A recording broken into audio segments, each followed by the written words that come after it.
Get out about that. Okay, once Janet sits down, we will start this meeting. Right now, Janet. Yeah, I'd like to welcome everybody to City Council work session and committee meeting. I would love to start with the public hearing. So if anybody has anything to discuss or questions to ask about amending the Woodland Hills City Code 1.6A.5, adding a letter B, authorizing the mayor to approve unbudgeted expenditures up to and including $10,000. Also, B, adopting Woodland Hills City Code 1.13.1, adopting the state financial requirements. Would you explain A to everybody? I'd be happy to explain A, because I have a feeling it's concerning to some. So in the city, we have certain signing limits per different staff levels. So the base level, so for example, I'll slow down so I can actually speak here. Ted has a signing limit of $500. Our finance director has a signing limit of $1,500. These are not for anything under the sun. These are things that are in the budgetary line items. The reason this code stipulates and articulates unbudgeted expenditures simply means, for example, we'll call into budget, say $10,000 on fire repair needs. We don't know what exactly those repair needs are. So what we have done is basically by stipulating here unbudgeted, if we blow out a tire on a job that exceeds the finance director's spending limit, but does not get all the way up to the council's approval limit, that's where I would sign. So that's all this code is stipulating. You might clarify, it is coming from a line item in the budget. It's not outside of what we've already planned on. Correct. Just signing for something, and especially in the event of an emergency where we can't wait for council because we got a crew stuck on a mountain or something. Give the example. It wasn't the tires used. It was like $3,500 or something. Mm-hmm. And it was over everybody's limit. It's actually a repair and a tow. We had to get them off the mountain on a fire. And the total to get the repair work done and get the tow done and all that kind of stuff was beyond anybody's signing limit. So we had to go to the mayor, get it signed to get the expenses so we could get them home. It came out of a budget line item, our repairs and maintenance item in the budget. We didn't exceed the budget and all that, but it's just a way kind of, I see there's a little bit more transparency to. And the check and balance, so that there's no unilateral signing, so there's multiple people with eyes on transactions, things of that nature. But it is a public comment or a public hearing, so if anybody has anything. Is there a current limit right now? Is that a change to a limit? So back when they were building this building, there was a meeting, a public meeting, where that limit was established. We're just putting it into the code. It's So, kind of, we wanted to be more efficient. yeah, so. Perfect. Anything for the public hearing? Yeah, is this Please. 2026-07? Yes. 2026-07, this is code 16A.5. Amending. Yep. Yes. Diana Sackett. Sorry. Just breathe and talk to us. I appreciate your video explanation today. I've had 9 people contact me in the last week asking me what I know, and I said I was going to ask on the public page, and I have not gotten to that yet. And then you posted, I'm like, thank you. That was really helpful. Sorry it was a little late this week. I appreciate the explanation. I do, however, disagree with the way to fix, because I think it's a problem. We don't ever want there to be emergencies that can't be taken care of. Especially, I don't ever want the fire crew to wonder for a second if they're going to be able to do their jobs. I don't think it is I don't think it's an actual, let's see. I don't think this is the way to solve it. I think that the amendment as it is written right now creates too much openness. And I'm not saying I don't trust Ben Hilliard, and I'm not saying I don't trust anyone in here. I don't know who's going to be here in 50 years. Mhm. And I am constantly thinking forward because it's what I've been taught. For the last few weeks, I am watching appropriations meetings up in Salt Lake, and it is very intriguing. It is so educational to see so many different viewpoints, so many different, let's say, classrooms who have needs, like, because we're all in a classroom, coming and saying, we've got to have this. But then they're instructed, everyone has got to count. We have got to give and take somewhere. And they come back and they propose again, and they explain how they came up with less that they're requiring and what they're going to do future-wise to make that work. And it was interesting when I was thinking about the meetings yesterday morning, and then thinking about this issue. Nothing that is unbudgeted or non-appropriated should ever be a write-a check. And so that's my biggest problem with the amendment as it's written now, because it is budgeted. So I have a proposal for a different way to come up with the solution. And my printer stopped, so I don't have enough for each of you. Jody's gonna want one too. You can share. Thank you. So this would be stating instead, emergency expenditures within existing appropriations, hence my thinking.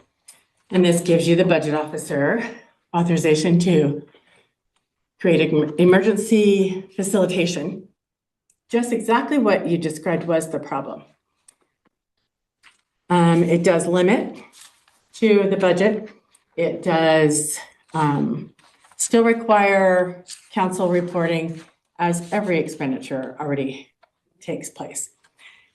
It does keep from things being purchased without a prior allocation. And I think it aligns better. It also, this whole thing that you're voting on says we're adopting Utah code. But Utah code doesn't say we can have exceptions if cities want to have exceptions. So this would keep us in line with adopting Utah code. And this is an amendment that takes care of our needs. Do you have any questions? Do you want to read that, or do we want to give the time to read that, or do we? Yeah. I read most of it. I should have just read it word for word, sorry. That's okay. Those online would Yeah. know what you're talking about, or those in the room who you might have not talked about beforehand. Yes, Just you're to right. make sure that you have summarized it enough that they would know what you're asking us to consider. Proposed amendment to ordinance 2026-07, emergency and budget expenditure clarification. Amend section 1.6A.5B to read as follows. This is replacement language. Emergency expenditures within existing appropriations. The mayor, acting as budget officer, may authorize the emergency expenditures within existing previously appropriated departmental budgets when immediate action is necessary to protect public safety, prevent damage to city property, or maintain essential municipal services. Such emergency expenditures shall be limited to situations where delay would pose a risk to safety, operations, or city assets, be reported to the city council at the next regularly scheduled meeting, and be subject to council review and ratification, including any required budget amendment, if applicable.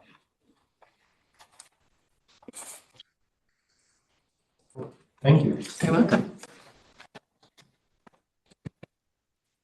Excellent. Anybody else? Okay, then we will close the public hearing. And Mayor? Yes. Maybe check the Zoom, see if anybody there. Is there anybody online? We have quite a few online tonight. Okay, then we will continue to close the public hearing. Jody's probably reading it. Did somebody send that to Jody? Okay, so work session, we're gonna go to 2026 fiscal year audit report from Larson Certified Accountants. And they are online, I believe, with us. Sure who that is. Is that Randall? Mayor, I'll text them and see. Okay, so not with us yet. Then Chris, if you can let us know when they join us, I'll just proceed and then we'll take them once they join us. Okay.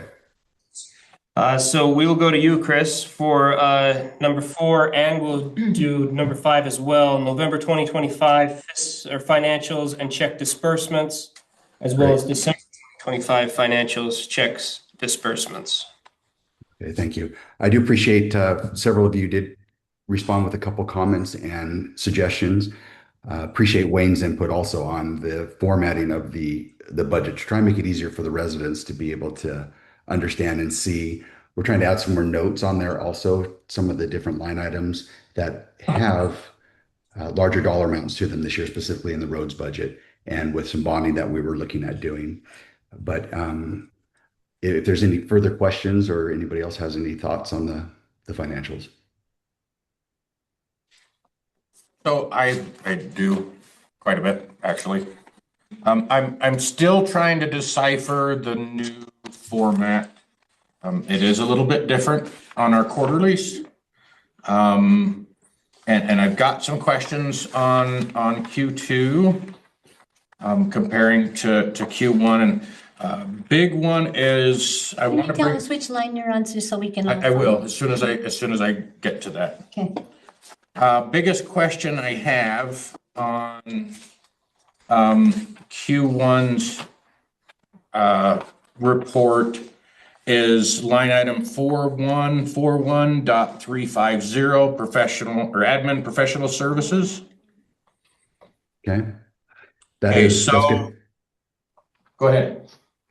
No, that is, we received a $100,000 grant, well, $93,000 grant from to do trail feasibility study.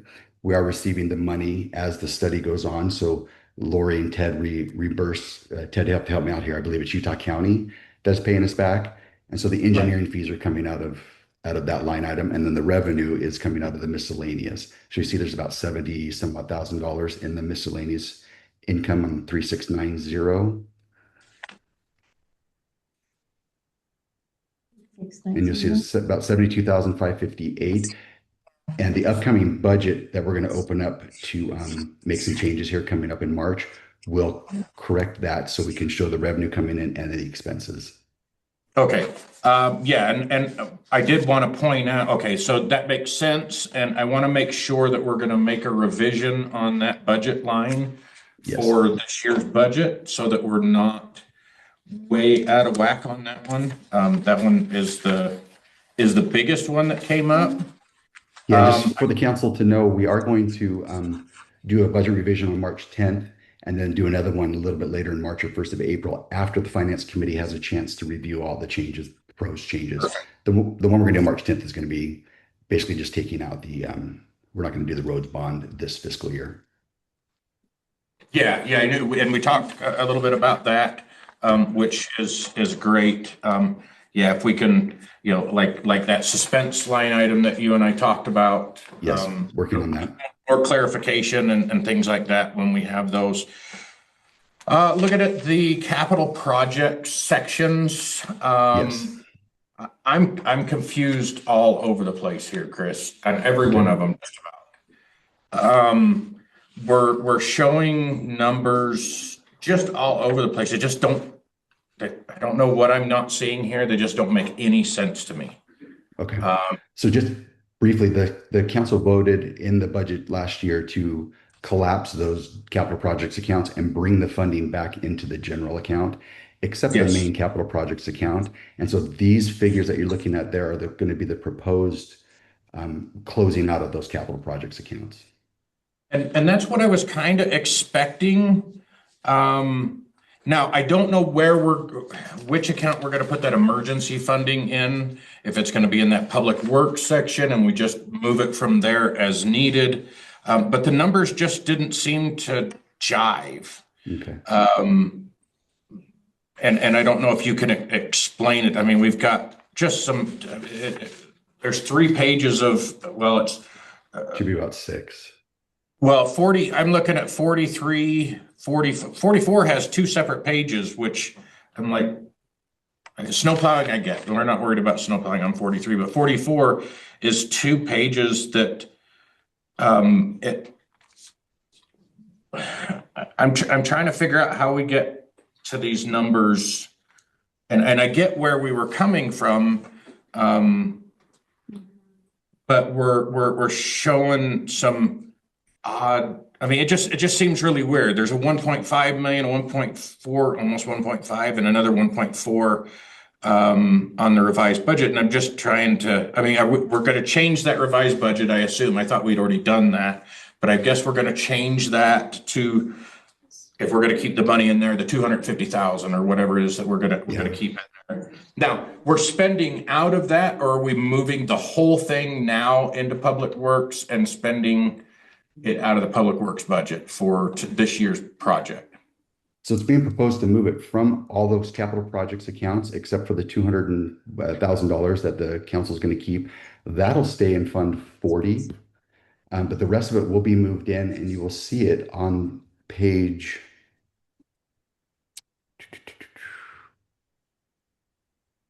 Get here. First, are on page 14. Be on Yeah. page we'll go on to 3.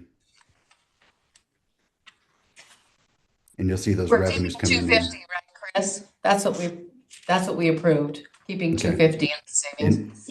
Into the savings account. And this will be part of now that the audit has been complete. So you guys voted on the budget in August. The audit has been complete now. We have the firm numbers for those accounts. And so once we open up the budget, we will have those firm numbers for you. So you guys can vote exactly and see exactly where those amounts are going to go to. So it might be a little premature now, Brian, but those are good questions that I can bring back and make sure that they are detailed, outlined Yes, for you please. before any transfers. Okay, the next one I have is the PTR capital budget. Now, where is that getting moved to? So the PTR is currently, give me just a second here to get I to it. I wasn't seeing the correspondence on these. That's where my confusion is, and it wasn't very clear. No, you're fine. So it is also going to page 3 at the bottom. And it's being lumped in. So all the transfers are being rolled into one big transfer. And then from there, it'll be broken out into the account that we'll be recommending for the PTR within the general account.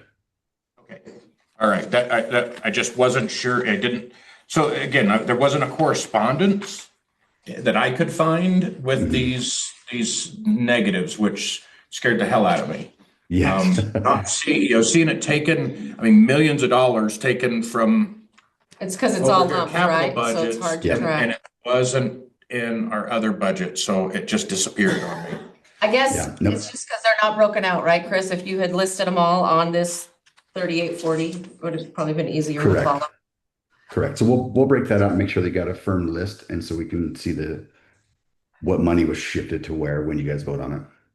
Okay, all right, thank you. That's where my confusion was on those. The numbers just were not jiving, but I guess I just didn't add them all up. No, and you're fine. And there's also, we got the balance sheet in there with the profit and loss, and that's a little bit different than you guys are normally able to see. And so the negatives do look a little bit on the different side. Negative, yeah, I saw that. That was, again, switching between my business brain and my municipal brain. We are keeping money in our water enterprise. We're keeping it there, right? Anything that deals with the enterprise is staying in enterprise. We do not transfer it over to the general. Just water and sewer are still going to maintain some enterprise funding. We'll keep those the same that we did before. It's just Correct. the rest of it's going to go. All right. And we're Perfect. saving up for the sewer savings also.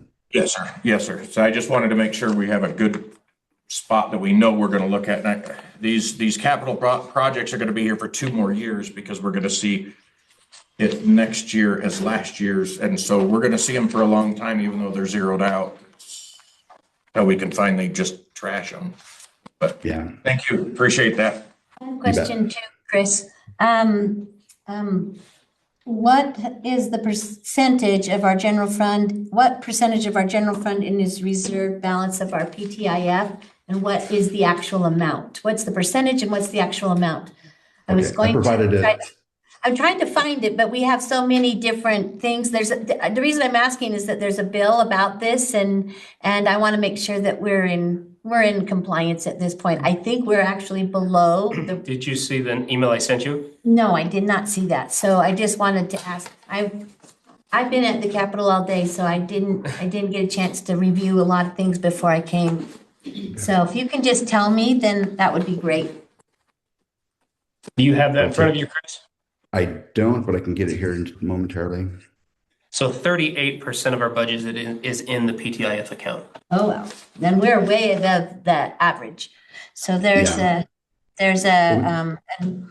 so that's good enough, just a percentage at this point, and then I can talk to you and the mayor later about some of the specifics with what the state is wanting to do with those of us who are holding a little too much. Just as a follow-up to what Brian is saying, we have a lot in the roads account and the other capital projects that are coming over. So that is going to be inflating our balance also. And where we're not going to spend that money this fiscal year, next year, it'll go down. Yeah, and I think that's one of the things that we need to, as all of the cities are talking about how much they have and for what reason, et cetera, we just need to be able to, I guess, justify why we're holding the money the way we are. And so they just asked us all to put in our amount, and I put ours as less because I thought we were less, but it's all right. We will go forward. Wonderful. Any other questions for Chris on either of those months' numbers? I failed to mention, I will be later, just so you know, when Councilmember Roden stands up and leaves. He's got a daughter who's got a presentation and honoring. Senior night cheer, last cheer of the Roden clan coming out. So. See, I'm very ignorant on cheer in my household, but That's okay. That's okay. Probably better off. perfect. It's cheaper So, that way. I'll excuse him in a little bit, but just so everybody knows why he's had enough and leaving. Wonderful. Okay.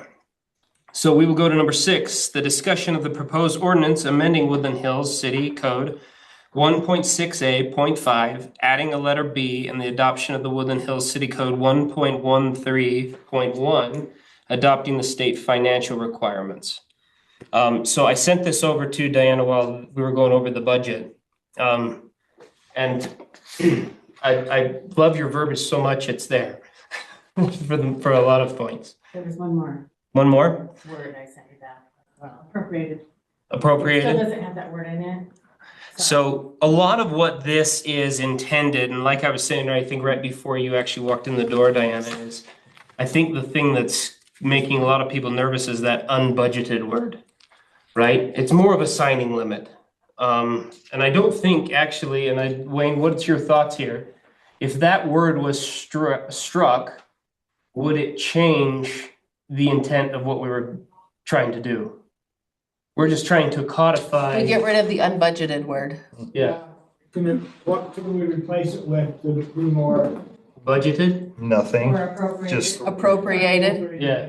just approve Because the expenditures. unbudgeted, I think, sent people online into a frenzy. That's my, Kind of the sent calls me on that a came to, frenzy. the calls that came to me were about that unbudgeted, but a lot of the times it is budgeted, but it's just not maybe Well, specifically because it for says that repair, but it region. doesn't say Yeah. tires. Right, it doesn't say the specific, and that's, I guess, Yeah. where it's a heartburn is, it's in there, it's just, it's not specified for that specific item. And I think that is hard. Appropriated better then, because that's a broader appropriations for any of. Well, that means, you know, it Yeah, is has to be- in the budget somewhere, it's just not specific. Well, and right? even for those items that were fully in the budget specifically, if they fall within that bracketed amount, then it comes to me to sign. And that's really all it is. And I've actually even changed a few of our financial policies for the record.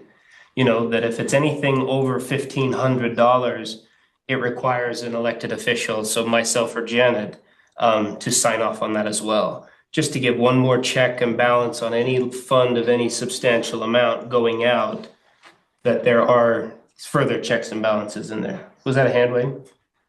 No? Okay. Any questions here with the council? I think just the nomenclature of that word and just finding the appropriate word, that I think would be fine. I think that was the only thing there. Yeah, I think the unbudgeted word needs to go. I agree. Okay. Yeah, but where do we go? What do we use for that? I definitely want the dollar amount in there, and I think 10,000 is appropriate. Because if it's over that, we need to be convening a special council meeting. It just needs to be there. Well, not a special one, but You have to have bids and select a contractor. Well, that's over the state. that's over different. That's not the case. In what he wrote up in that part, what it's referencing in dot 8, says anything over 10 has to have 3 bids. Because if it's like a truck repair. Because it had the embedded over 10 link grand. to the other, referring to it. 40 grand was a larger proposal and everything, but between 10 and 40 was 3 bids before you selected something. So with that, Take it a look at covers it. the 10. Yeah, we'll have to look at that but again, that might be, again, For perspective on people that are worried about the dollar amount, what's a monthly utility bill for the city? 10,000. Yeah. Yeah. So, we have to be able to pay the utility bills. It's what Yeah, our code says though. It says And maybe there's something that says between 10 and 40 under emergency circumstances or something. One. Or something like that. 'Cause it- Well, and that is what this is. and this needs to be emergency circumstances. Yeah. Did you compare our surrounding cities or any similar size? Because I did, and the highest was 5,000. Actually, it had to be under 5,000 for Camas. Well, so like Spanish, I know is like 20, I believe, something like that. Didn't do Spanish, I did Salem. So the larger cities are just because of the amount of flow and Salem has only under emergency, which that is the example you gave us it fit in the emergency. of 100%. It's also just anything budgeted wise, signing authority for another set of eyes. Because our code, if it says that, then nobody would be able to authorize it unless it came to the council, which it still does through the checks disbursement approvals and things of that nature. So there's a number of checks and balances prior to full adoption. But we'll take a look at that for sure. We are currently reviewing and looking at our financial policies and procedures, which will then also come before the council. Can I make a request? I'm texting because Jody was asking me who was speaking. So if you speak, will you say your name? Just so Jody knows who's speaking. It's Sean, Jody. And it was Diana, Jody. Thank you. Okay. If anything else here from the council? I guess just one thing is after, let's suppose you make that, what is the documentation after? If you were to sign a check, I know we have the checks approval, but what else? I mean, is there anything specific that would give us context as to why it was employed? So that's what I was sharing with Diana is we have an emergency policy. Yep. This is intended to be adjunct to that, right? Right. It's like I said, it's more of a signing limit authorization. So it's just a signature which is filed, and then the check disbursements come to each of you guys for approvals as well. Well, and regardless, even if you're not getting the budget, the next meeting, it is required to be reported to us at the next. In an emergency capacity, yes, that is the Yes. policy. That's part of the, And if it's a big emergency, we hold a special meeting Yeah. to talk about it and then approve or not, right? But Great. Perfect. Yep. Okay. Well, and for the sake of our recorder, if we can hold, I know I allowed us to kind of chat a lot during last council meeting. But I want to dial it in and so write your questions down for the public comment portion, if that's okay. We're going to go to number 7, discussion and proposal to relocate the mailboxes. This is a carryover from our last council meeting on January 27th. Ted, we'll go with you. Maybe Joe. You should, you're signed in, you can share. You have authorization. Okay, so after the last discussion, went back and did some different options. I'll caveat this by saying, your guys' choice. To me, I'm just giving you the information to make the best decision. So I want to give just a quick background though, because I think there's a little confusion of where this came from. So the idea of possibly moving the mailboxes didn't come from the developer. I know that's been some information's been out there, is it came from Three Bridges to move them. It didn't come from Three Bridges. They are happy to build them wherever we want to build them. They'll rebuild them for us, whether it's down the roundabout, whether it's up here, wherever. This was actually in part of a group. So as you know, the county is rebuilding the roundabout this year. And in rebuilding the roundabout, they are going to make it sized for build out. Right now it's undersized, a roundabout. And if you've ever watched truck traffic go through there, they run up over the sidewalk and stuff like that because it's not built for that kind of traffic. So they're building it for build out and for that type of traffic. So it makes the roundabout bigger. And as that, it's going to kind of cut out through all properties on all corners, actually. And so they're working with all the property owners to get additional property to get this roundabout to fit. Ted, not just our property. Somebody did ask that today. It's all the properties, right? It's all the properties, correct. Church property, all the properties are going to lose a chunk. Yep. Yep. So let me share this. I'm going to do this because I had to do some drops. It's still single lane, it's just wider. Sort of. So I'll kind of explain that. So Okay. we'll talk a little bit about the roundabout. So where this came from, kind of this thought process is in these meetings with the county, there are generally three cities involved in these roundabout meetings. There's our city, there's Salem, and there's the county. Because this roundabout affects all of us. And it was during one of those meetings, the thought process came up in the entirety of the group of, and this does not include the developer, came up in the entirety of the group of, gosh, if we're going to move the mailboxes and get them out of this area down here, now's the time to do it. So he said, well, let us take it back and dig into that a little bit, see what that might look like. And so it's coming to our city because ultimately there are mailboxes, so we would have to make the decision. Like I said, they're happy to build them wherever, but if there is any concern about building with a roundabout, now's the time to consider moving them. So we just want to give the information and make those decisions.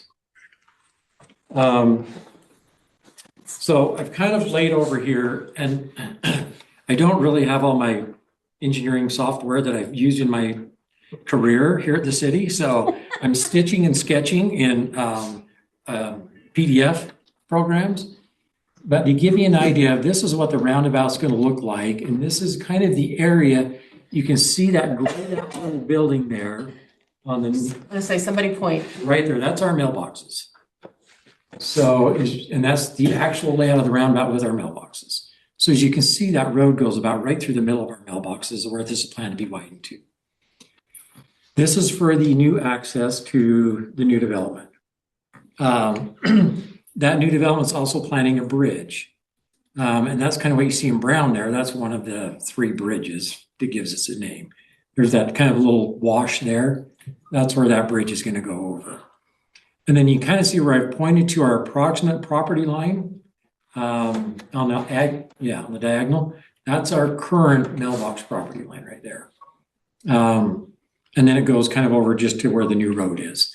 So I kind of want to give you an idea of what this roundabout right now, there are 60% design plans. These are the plans you're looking at. The county's plans. The county's plans, correct. This is their engineers. You can see there's a right-hand turn lane coming out of the Three Bridges development. So there'll be kind of a through lane that will go take you around the roundabout. Then there's a right-hand only. that right turn only is a little bit of a question mark right now. They're not sure the traffic's gonna warrant it. However, Woodland Hills Drive is planned to be a 5-lane road, which means it's be 2 lanes going each direction and a center lane. And this makes a nice spot to make that transition into 5 lanes, so it doesn't come out at a narrow road and then immediately widen out. So you're talking all the way from our roundabout clear down to the county road that we all go to Spanish Fork on. 198, Yeah. eventually, yes. Okay, so This year, that's what parts they're- of it will be widened and parts of it won't, but eventually it'll all be widened. We're just gonna for a while. Yeah, Okay. yeah, that's what kind of hour that's for a while. So for those of you wanting to drive Woodland Hills Drive this summer, I would avoid it. And yeah, I think you heard that report last council Yeah. meeting. So I just want to give you a perspective of what this looks like in relation to our property and our mailboxes. And So- also 11-200 is expanding us, but not as much. It is. The actual road is gonna, from what I understand, the last I heard, it's gonna stay at what they call 3-lane. So 1 lane each way and then a center lane. Okay. But they're gonna widen it. There'll eventually be trails on it, curb gutter and that kind of stuff. So with this in mind, I took this and then I did a couple of mock-ups of some potential layouts at 2 different locations. One other thing to point out here is you'll see I read through the build out for 3 bridges. They did a traffic study, traffic modeling to determine how much traffic will be coming through the roundabout with this new entrance into 3 bridges. It's about 248 vehicles per hour during peak hour, which is about 1 car if you average that out about every 15 seconds during peak hour. And that's in 2050. That's correct. That's When we're build all out. gonna be That's when gone. we're all built out. Yeah. Just making sure, because I don't want to get ran over. Yeah, and this is really, so 2050 is, they looked at 3 different You're periods. still gonna be there. Don't worry. 2023, they looked at, which is our current conditions. Then they looked at what they're calling 2028. I think it's going to be a little beyond that, which is kind of the 3 bridges build out conditions. And then they looked at 2050, which is kind of the whole area build out, which is when that new Nebo Beltway they've been studying will come through here and things like that. So Really, will between- 11-200 is part of that Nebo Beltway, and then so it will be renamed or will, and then go on? Well, right now, the current name is Nebo Beltway, but we're talking decades. Right, and that comes through 11-200 and then down Woodland Hills Drive. Correct. Okay, not across to 3 Bridges. Okay, just making sure. Yeah, it'll come, basically, they're building the interchange off of I-15 over in Payson this next year. They'll start construction. That interchange, there'll be a new interchange off Payson. It'll come up through Payson and connect is it 147? Anyway, I think it's 147, that highway right there that goes into Payson. That's planned for this next year. So probably 2 years we'll have that built. They'll have that day. And then eventually it'll extend up kind of either the new parkway or eventually the plan is to come up through the orchards if they'll sell out and develop. And then it'll come along 11-200 down Woodland Hills Drive, and then it'll kind of about 8,800 will drop through the river bottoms and tie to Highway 6. And they're calling it the Nebo Beltway. Decades plan. It's long-term planning there. Yep. But they're kind of working on sections of this. So this project is actually going to extend and do improvements all the way down to almost Summit Creek Drive this year. And then partially down Woodland Hills Drive. And the county has to do this, well, I mean, you mentioned it, but there's not only 3 bridges, but there's all the development along the road between us and Elk Ridge, right? All of that's being built. And all And then all the between stuff us. going down down. Woodland Hills Drive that's being built. So that's why they need to widen this, right? It's not just 3 bridges, right? Oh, no, yeah, no, they're widening it for all the developments happening both in Woodland Hills, Salem, Elk Ridge, Spanish Fork. and then eventually they're building the roundabout wide enough now or big enough now. They want to do this once. So they're building it basically for a build out when this beltway comes through here is what it's going to be built for now. Oh. I just hate to, it's just all of it. Like, I hate all of it, all the growth. Because it takes away it used to be such a peaceful ride home and now it's just lights and houses and cars and. There will be 3 new traffic signals on Woodland Hills Drive this summer. This summer? This summer. By October, yeah. They said last month. Yeah. We're growing. We've been discovered is what I keep telling people. So do we have to This move gem's higher been on the discovered. mountain? Like, how do we get away from it? Can we move up? Well, I grew up in a smaller town than this, about a third this size. And they're still about a third this size, that town. They haven't grown in 45 years, 50 years. But so I'm a small town person. I like small towns, but I also understand we're all benefactors of growth and development.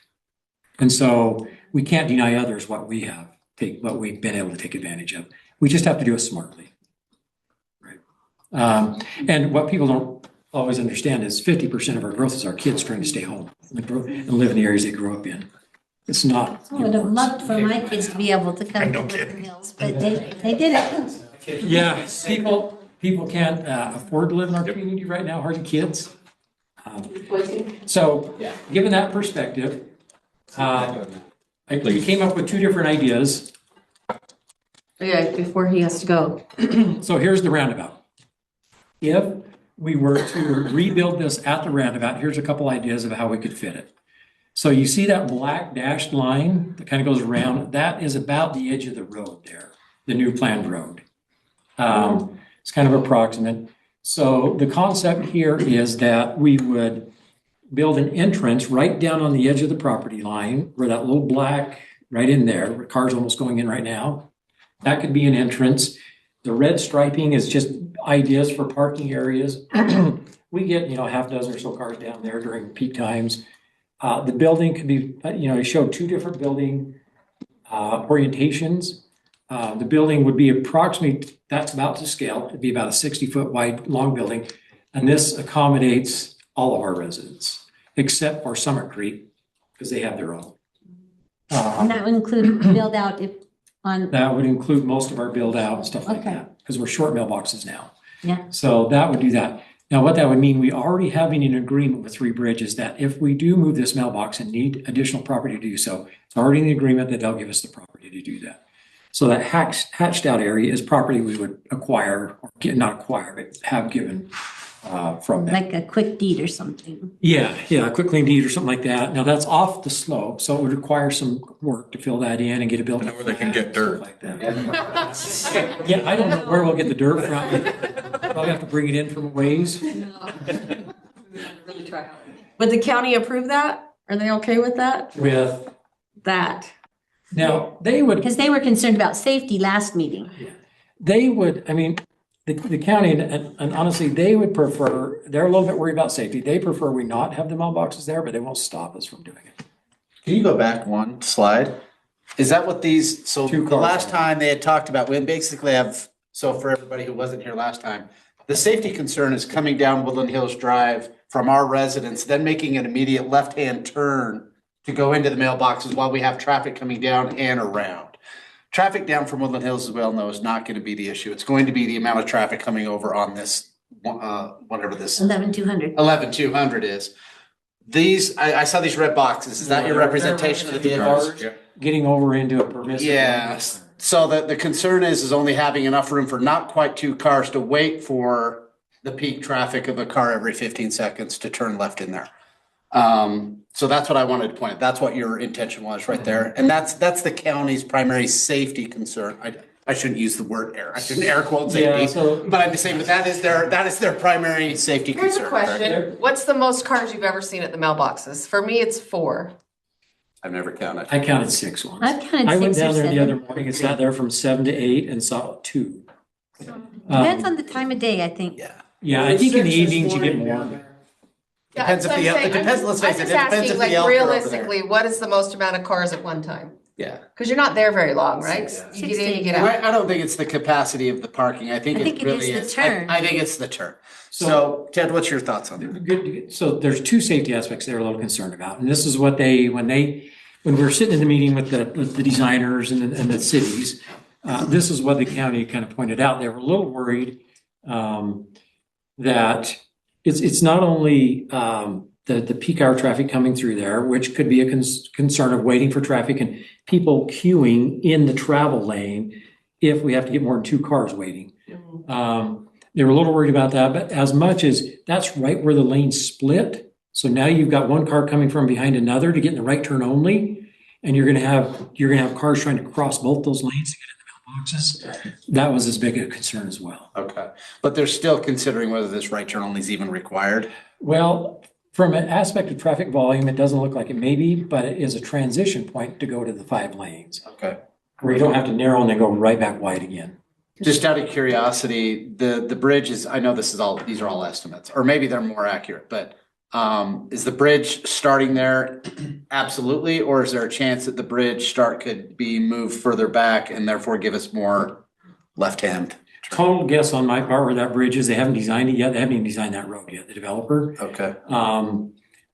But that's- Where that bridge is shown, that's where that wash, so they have done a survey there, and I pulled off the survey, and where it shows where all the fill is, it calls it fill, but Yeah. basically where that wash is. So I kind of put that right on the edge of where that wash would start. Okay. And where's our current property line? Where The With dotted the line. that diagonal line, so, That so, bridge will probably go one way or another, I mean, it's not set in stone. so Yeah. you've pushed that turn lane back just almost to our property line edge that we could go in, but it only gives So the you can two look at cars. Yeah, Yep. put it right on the property. Well, and more, we could still expand the property, but the question mark is gonna be the bridge, where the bridge starts and Yeah, stuff. that's the real question, because I mean, I think one of the things that we thought about would be an optimal solution would be to extend that left-hand turn lane to accommodate more of a queue, to reduce that risk, and then be able to come into the property a little more deeply to the mailboxes rather than trying to fit it within the existing line. So, and I don't know if they have heartburn about that or. Well, the trick will be, once again, that's where you drop off the slope right there. Yes. So you're gonna be going off a hill and they're gonna have a bridge right there. Yep. Now, we might could still extend it another, whatever, 20 feet and try and get over another 20 feet to swing in and get another car to there. Yeah. Those are all things that can be looked at during the design, but this is just kind of things to think about. They said they haven't, Three Bridges hasn't designed that road yet. Okay. The county project will actually stop just about where that first car is. This one or this one? That one right there. This one? Yeah, somewhere in that area will be the roundabout where it'll currently is planned to stop. Now, if we have to build on for the mailboxes, then that would add on to it. Okay. Okay. And that build out and this fill, if we got more land, that work, land work and soil testing and all that would be done by the developer as part of our agreement. Correct. Okay.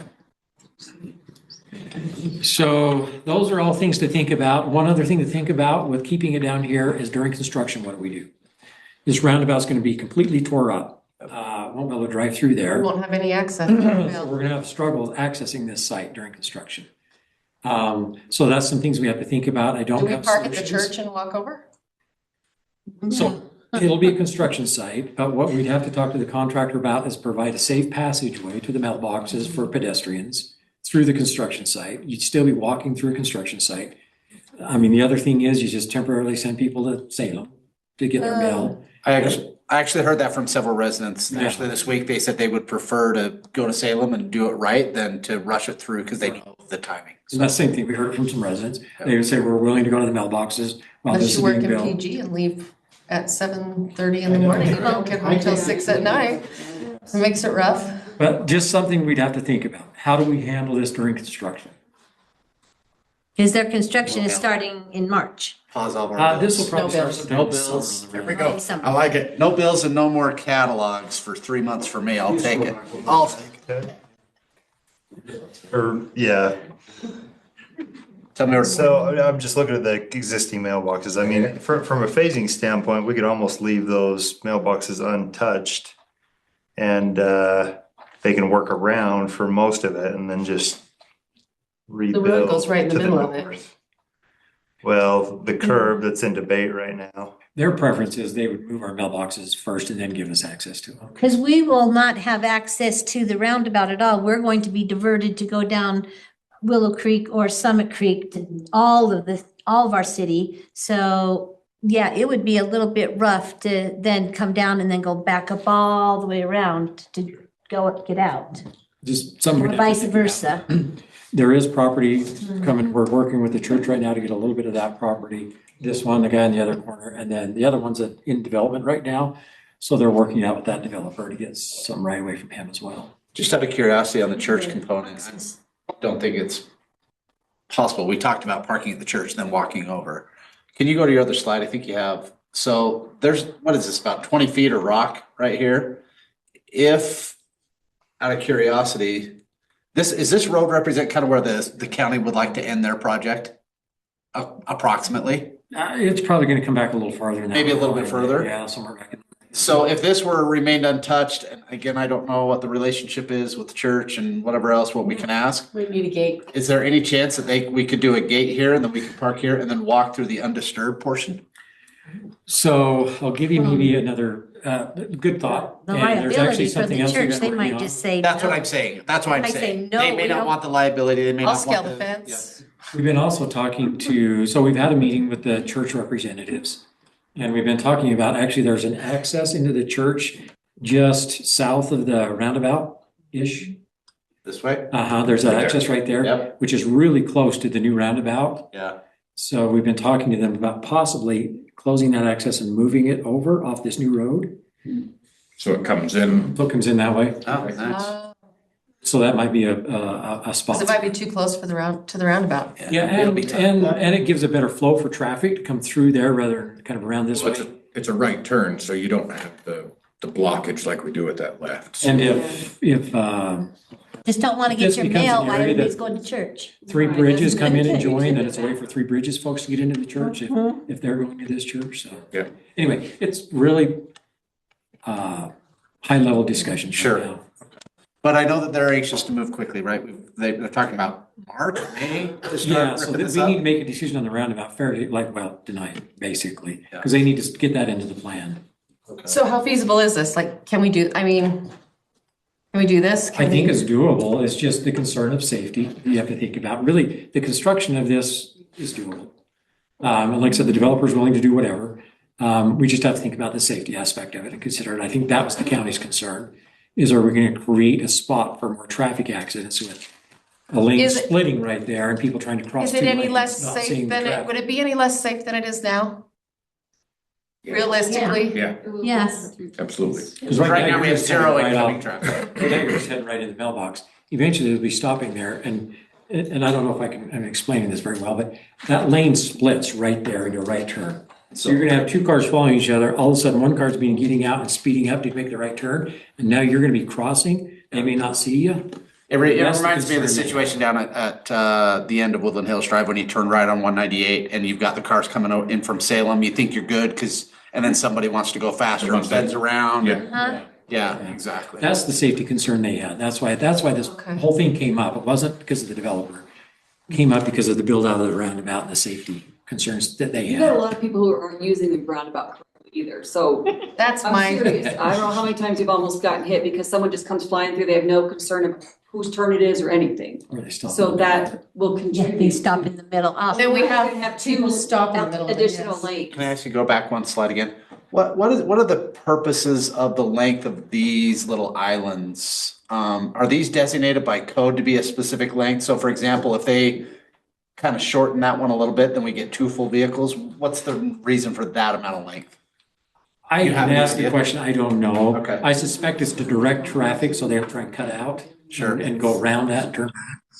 Get them straight. I just wonder if they could take a look at this and just say, I mean, the likelihood of somebody going right and then trying to, whoops, I made a mistake, immediately go left here, I think would be curtailed with a curb that stopped here as much as it would here. Oh, yeah. And that gets us another length in there. I think that would be one thing. If they were here today, I would ask them about this and I seeing if we can, can. I can ask the designers. I know these roundabouts have design guidelines. I'm not. That's what I don't. Yeah. I'm not a roundabout designer, so I'd have to ask. So we talked about this. You gave us some other proposals last time. Are you going to tell, but there were a Just lot of wait till we're done with concerns, this but, one and then- okay, so we're just then we'll- talking about this one and then moving on. Yeah. Are we accepting questions over here yet or waiting? No. Okay, We're because some being- people have their hand up, so I just want you to be able to We'll have recognize time. that we'll have Please, time during everybody the hold. public hearing. We will hear it from you, promise. So if any more questions on this one? Like I said, it's buildable. It's just a safety thing, if we're worried about safety. Well, Dan put safety in air quotes, so we're fine. Yeah, exactly.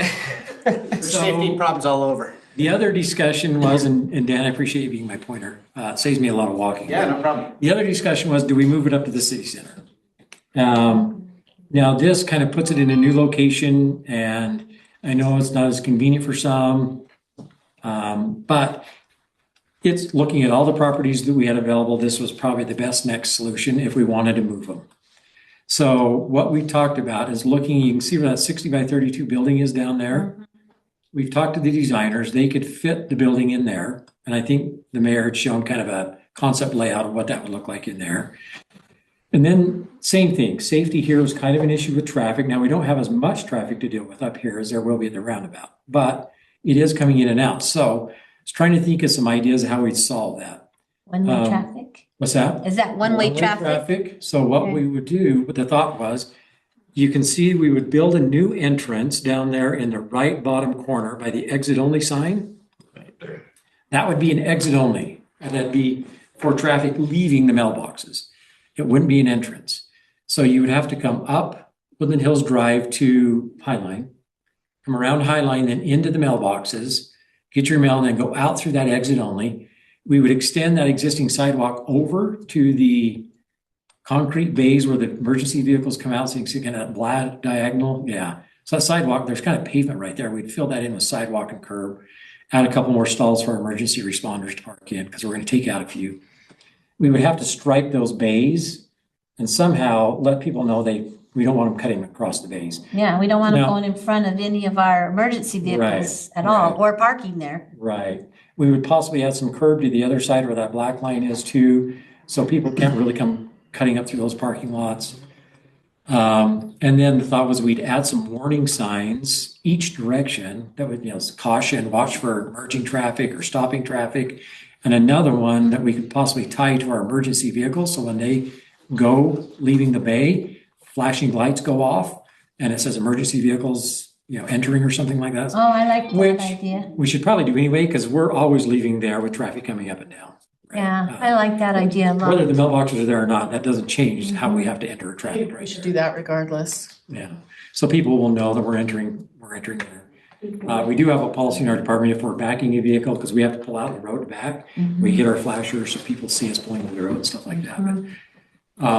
So this was just an idea of maybe what we could make work here because if you come up Woodland Hills Drive, if you try to make an immediate turn into the mailboxes, that traffic coming up around that bend may be a little bit, maybe a little unsafe. It's They're scary. flying up It around is, there. It could be a little scary. But if you brought them all the way up to Highline, that gives people time to see them and stop. Plus, if you stop at Highline to enter, you can see up Woodland Hills Drive better to make your turn in.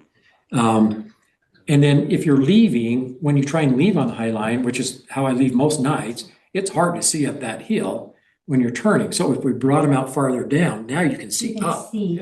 a ways, and they could turn either direction. You can also see down, so you have much better vision coming out if we just make one exit only and keep a one-way flow of traffic. So is throughout. this size the same as the one that you proposed at just moving over at the mill, at our current mill? So it would Correct. be for build out for all of Correct. us. The other question I have, we have two homeowners that are pretty close to us, and this increase of traffic could possibly make a lot of noise and or other things that are would be detrimental to them. Are we considering a sound barrier wall or something that keeps people out of their property? We could look at that. I think that would be a problem if I was living So right next part of the door, knowing reason that we the talked whole about moving city's it up coming here over. It's because it's actually, we have better security up here too. Yeah, So that's part of the reason why this idea came up at the building. One, because we have better lighting. We have. What's that? Oh, we do have cameras up here. And just telling them. one thing actually, believe it or not, that kind of drove this idea as well is when we talked to the post office about the ideas of rebuilding a mailbox, they said, well, it should be nice if you gave us one somewhere close to a bathroom. So this gives an access for them for that too, because we've got one right in the city building. Would it was still be just- open when people come at night to get their mail? I was, Just the mail lady. Mail person. Okay, during the middle of the day, yeah. we'd also want to make sure the lighting didn't infiltrate the neighbor's yard or anything. We'd have to be careful with the lighting. Now, you're talking, we're thinking about, you're talking, like I said, I went down there a couple of rush hours. We had maybe 6 vehicles there once. And we've got plenty of parking up here already, so. But it would be kind of a traffic flow pattern that we'd have to get people used to. And we would have to change our, up our snow plowing a little bit, but the mayor's already consented to that because he's the one that would plow this. And we'd have to plow and salt it. I apologize because I have to get going pretty soon. I just wanted to put my stuff in here. And then also I'm on the agenda for the lighting. I'd like, Steve has done an amazing job on this. So I think we've collaborated well. So is that cool? Couple things I have just from a safety component. I won't use air quotes. Safety component, to your point, this is a nutty spot. I do it all the time. Yeah, it's a nutty spot. And anybody who's driven here from October through January knows at 4:30, you can't see lickety split from here to here. If we did have, this makes sense to me, but remember, this is that curve coming down this way. It's not too far from here that we almost have another blind curve as you wait to turn left to go on Highline. If I'm coming out of my mailbox now, I can, yes, I have more room to see left, but I still don't have great visibility of what's coming around the corner.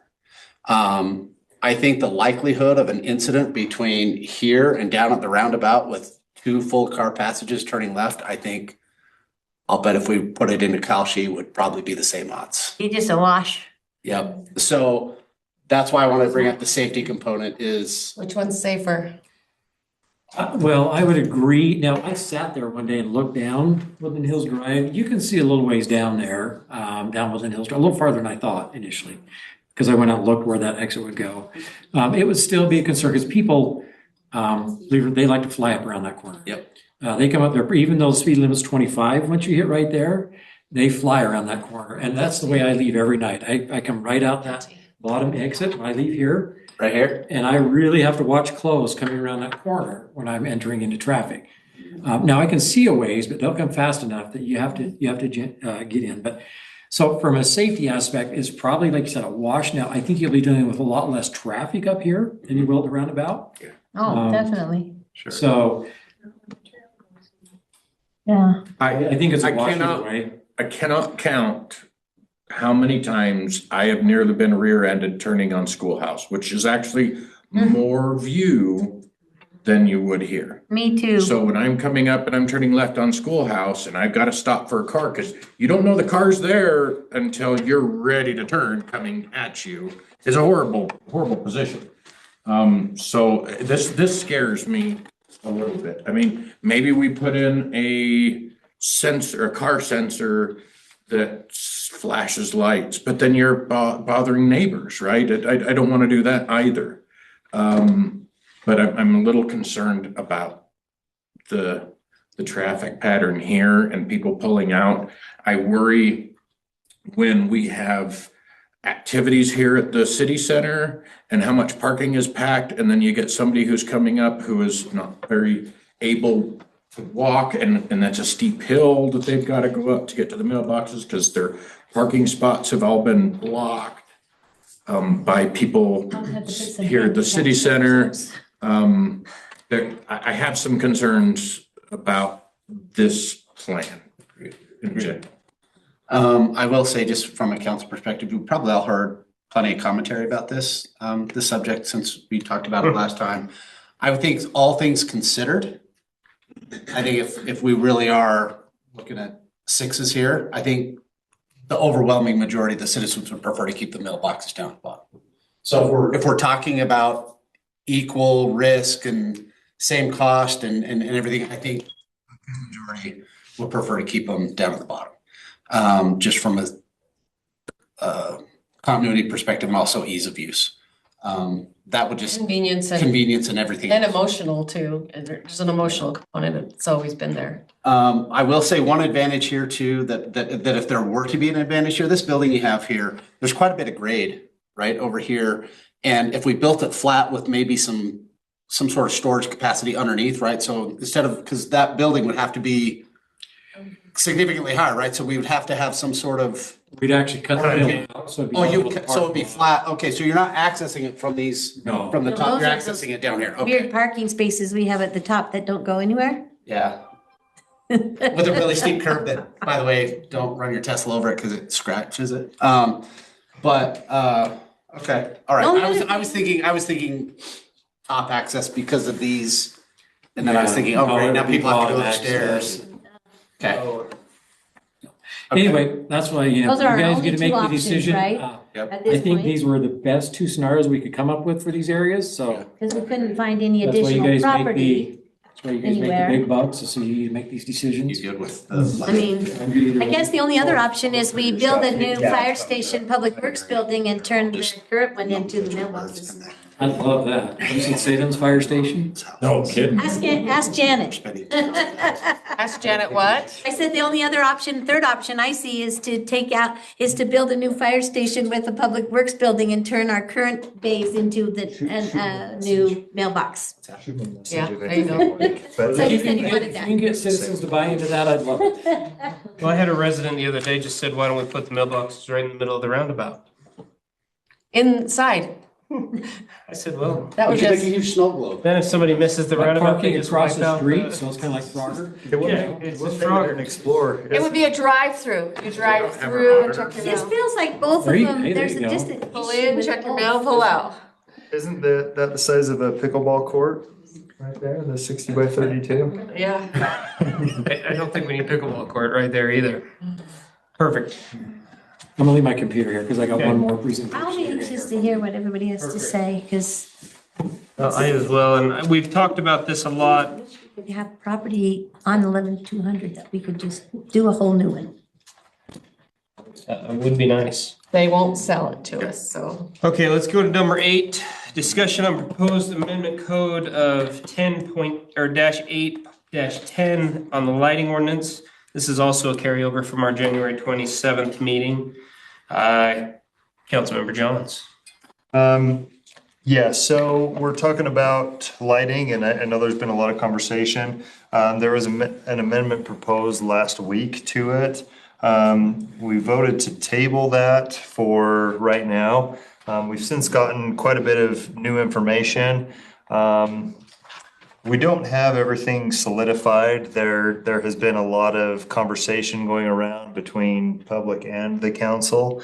And so I think we're making progress on what we want to do, but we're just trying to make sure that the residents have latitude, that we're not in a position of trying to overregulate, but that we're also protecting those night sky and not overlighting. So that's kind of where we stand right now. I think it's going to merit a little bit more discussion and not a decision tonight, but I would like to get to the bottom of it. I mean, it sounds like we've been working on this for 3 years, so I don't know that 2 weeks is gonna. I did appreciate all your notes. That was helpful to us because it's something that we all appreciate our quality of life here. Dark skies is one of them. We realize that there's a lot of people in town who can't see outside of our town, but down in the valley who can't see the stars like we do. And yet, again, there are some people have safety concerns, or they love their holiday lighting, or just in general. And so I really appreciated the way you put that together for us. Yeah, and one of the things that I do want to point out that is important, because there have been people that have said, well, why are we changing it at all? We also need to face the reality that we are discovered. We weren't discovered 10 years ago. We weren't discovered in 1993 when when our existing ordinance came out. And so we can't just ignore it. We can't just put our head in the sand, because these next 4 years, we're going to see a lot more growth than we've even seen up till now. And so I really do believe that we need to come up with a thoughtful ordinance that, again, not over restricts, but restricts enough to where it protects us all from it. So, And the technology has changed too. yeah, tremendously. Yeah, so it So does, the lights are a lot it needs to brighter be now. updated, and there are changes that need to be made. And I agree with Carrie, what you guys have put together has been great. I think we need to get it more in a codification language. But I think what you guys have done by, thank you for pointing out that, I think you've done a great job in protecting the night skies. I think that something needs to be done. Now, dark skies is a different discussion that we can have. I don't know if we're ready for that. I know I spent last couple of years with that one. And There's a lot more discussion that would have to be had with that, but I think this gets us, and it's not like we can't go back and change it if we do decide to go dark skies. But this will get us a good foothold to protect what we have. I came home from Salt Lake the other night, flew into town, got out of my truck and looked up and it was just like, I can't believe I live here. I know, it's like magic, isn't it? The other thing I wanted you to just take notice on, that we can add to your notes, on 2E, we put about emergency lighting used by police and firefighting, et cetera. I would also put an additional line item on there to include snow plows as per state code. Okay. Oh, yeah, because we did get that changed, Yeah. didn't we? And state definitely overrules anything that we write. Right. It's- But we changed that just like- law Yeah. in Woodland Hills, just for our snow plows. Just And like so- flags, we can't restrict. It's flag so lights dark up in here, we federal had to laws. get it changed Yeah. to accommodate ours. Well, it was the whole state code because nobody knew that it was not legal to have lights on your snowplows, but. Yeah. So let's get that documented. Let's get a draft form. I think with the alteration level, we'll need to send it back to the planning commission. I know Wayne's really excited about that. And then we can get it through the process again. And so I think we've got a little bit more talk to do. Yeah. Well, and Dial there's- it in a little more. I think we're So- And there's so many different lights that I think people forget. It's not just, we don't want street lights, but, oh, what about the light on your tennis court or in your swimming pool or right outside your hot tub or Sports court. on your sports court or at your front door that might be uphill from your downhill neighbor? I mean, there's a lot to do with lighting that. Some people's posts on the end of their driveways are too bright too, and So, they shine. so it's just, there's just a lot of illumination that we have that just to be. So where you put 450 lumens, what was it before, Sherry? What did you have for lumens on there? 1,200? 1,800 lumens is a 75 watt.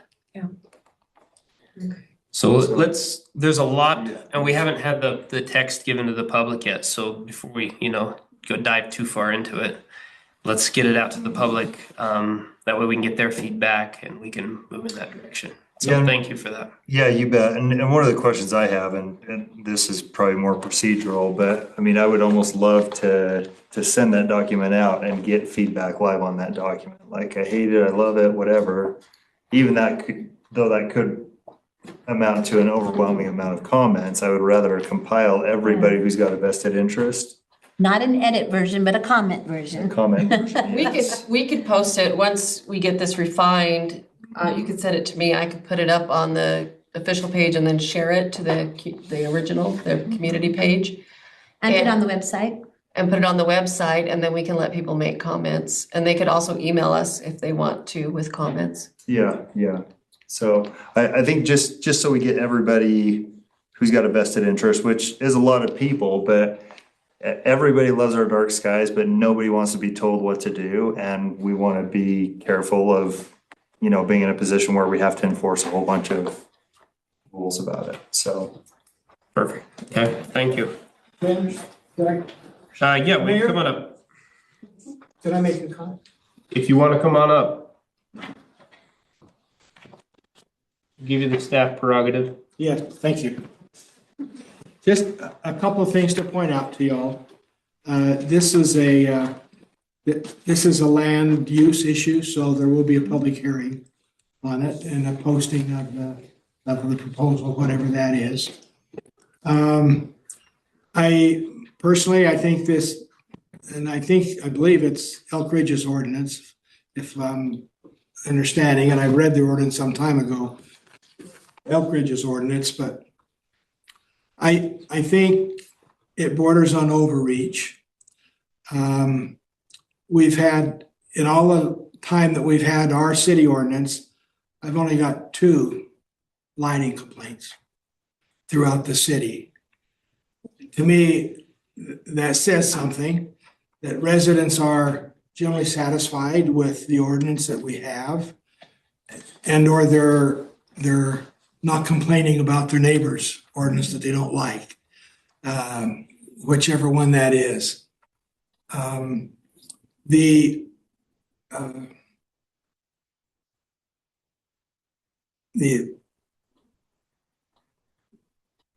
in Title 10, which is our zoning ordinance, it allows city councils to be enforcers also. So I'd like you all to keep that in mind. Is this something that you're You gonna willing make to- us be enforcement officers? Maybe. If we pass it? You already are by the title. In Title 10, it references city council. So as a city council member, you have the authority already. So again, keep that in mind as you consider going forward. Is this something that you yourself would like to enforce and would be willing to enforce in whatever form it ends up? I'm not afraid. It ends up being. So just Yeah. consider badge. those issues as we go forward. Yeah, no, and that's fair. And I'm not sure if you've read the latest with the edits that I put in there, but I would encourage you to do that because, I mean, I don't want to put it out there lightly, but there's very little to enforce here. There has to be a pretty egregious violation for there to be anything to enforce. However, it does encourage all the components of being responsible with your lighting.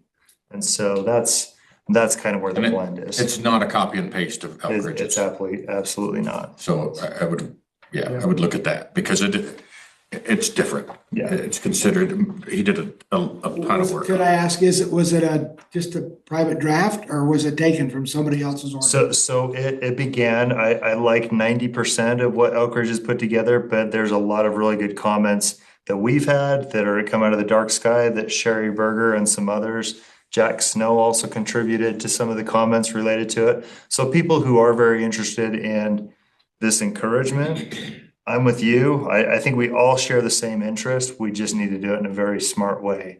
I don't want to get the city into more regulation because as soon as something doesn't get regulated, we're at risk and we don't want to be at risk. So I would ask you to take a look at that I sent you. Certainly. And put comments of hate it, scratch it. You know, if the whole thing's red at the end, that's okay. Then we know where we're sitting. Okay. So I think too, that one of the other things is just as new development comes in, if you have at least a framework for what your idea is for our community, the feel of our community, they're not going to design things in that would be outside of that because they would look at it and say, oh, I can do this, this, and this, and I feel good about that, being a community that values our mountain life. Okay, very good. Thank you. Thank you, Wayne. And thank you all. Let's go to number 9. So over the past few days, it's been actually a lot of fun. We've been able to interview a few people that have been interested in serving on a number of our different committees. And so I'd like to make a few recommendations to the council of a few appointments that I would like to propose. So for the Finance Committee, I would propose Michael Myers to join that committee. For the Parks, Trails, and Recreation Committee, we had our largest number of volunteers, which was a lot of fun. Great people there.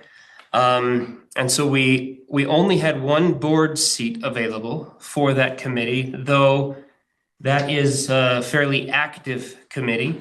And so we've decided to appoint one member that came to be on the executive board and the others to then join as part of the larger group of the PTR committee. And so as volunteers, but they'd be also part of the committee. We just have not like voting. subcommittees. and- We have like dark skies Oh, yeah, people okay. and we have beautification. So it's a great option there. So the individual for the board seat that Janet and I discussed and kind of worked with there is Preston Frederick to sit on that seat with Jenny Adams, as well as Reed, and I'm going to butcher his last name, so I apologize, Reed, but it's Reed Jenst. Jens. Spell It's that for us. Dutch. It's JENTZSCH. Okay. So lots of consonants at the end. He's a fabulous guy, though. It was really great getting to know him. We're really excited too. He's actually over in Summit Creek, which gives us another wonderful voice from that side of the city, which we really appreciate. Yeah.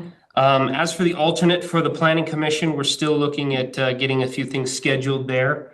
And so I'm proposing that I table that another week for that appointment there. There's only so many hours in 1 week. I feel like I'm tapping them all. Ted, we'll go to you for update on city grants.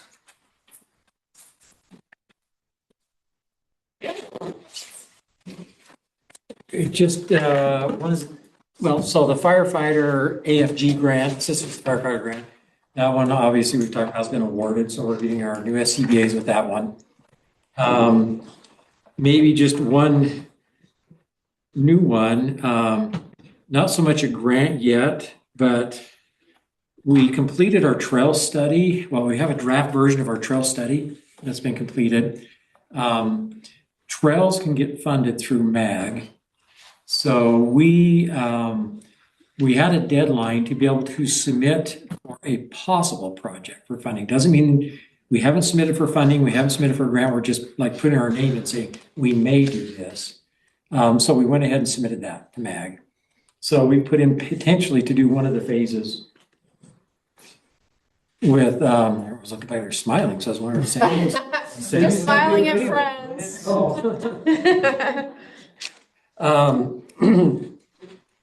So we put in our name, we just got our name in the queue for a potential trail grant through MAG. Awesome. Phase one, our phase one trail project around 3 million, and I'm gonna have a discussion about that here in a second. So other than that, I don't know if I have any other updates on AFG and the trail. Wonderful. That'd be amazing. Would be amazing. We'll jump right into the department reports then with U.S. Community Development, Public Works, and the Fire Department, Ted. Okay, I've got another little presentation. We put this under here because it's not a decision tonight, but we want to pull the council. Man, I do not like seeing the back of my head in that camera. You've got a lot of hair on there. The glare just bleeds it all out. Yeah, it's all right. They have a spray can for that. Yeah, I know. That's pretty sad. I You're don't good. see it in the mirror, so I don't like it. So I want to talk just a little bit about, I'm going to touch on the trail project a little bit. But I want to talk about we got approached by a developer for some possible exchange of funding for property. So as you know, the city approved the Havenwood Estates, which Jody, is that you? okay. Thank you, sweetie. Well, somebody needs to mute online. It's Jody. Okay. So remind us where Havenwood Estates is. Yeah, it's right off Woodland Hills Drive. We'll get to that for just a second. So, give you an idea. So, the city had approved the development of Havenwood Estates, and that's the one that's down off Woodland Hills Drive, where that home is down there with the court and everything like that. It's off to the, if you're going down the hill, it's off to the So we right. just approved the Just a two. blank. Two different I, ones. for some reason, I didn't realize that was their name. We rezoned it and then approved it. Yeah. 14 lots, and we'll look at that in a little more detail here in a minute. So 14 lots.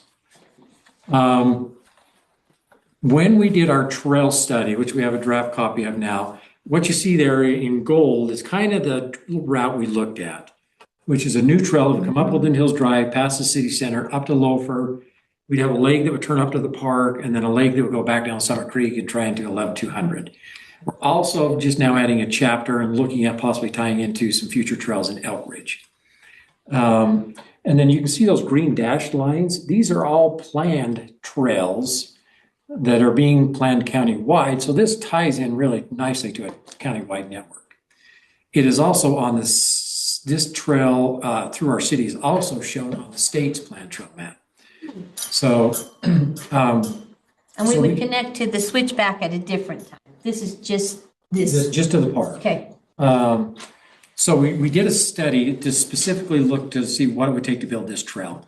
And the short of it is, we can do the trail. The challenge we have is right of way. Our street meanders through our right of way. The right of way is straight, but our street kind of meanders. So in some spots, we need about 14 feet from the edge of the road to our right of way to fit the trail and the drainage, and those things are necessary to get that in. We don't have the right of way everywhere to do that.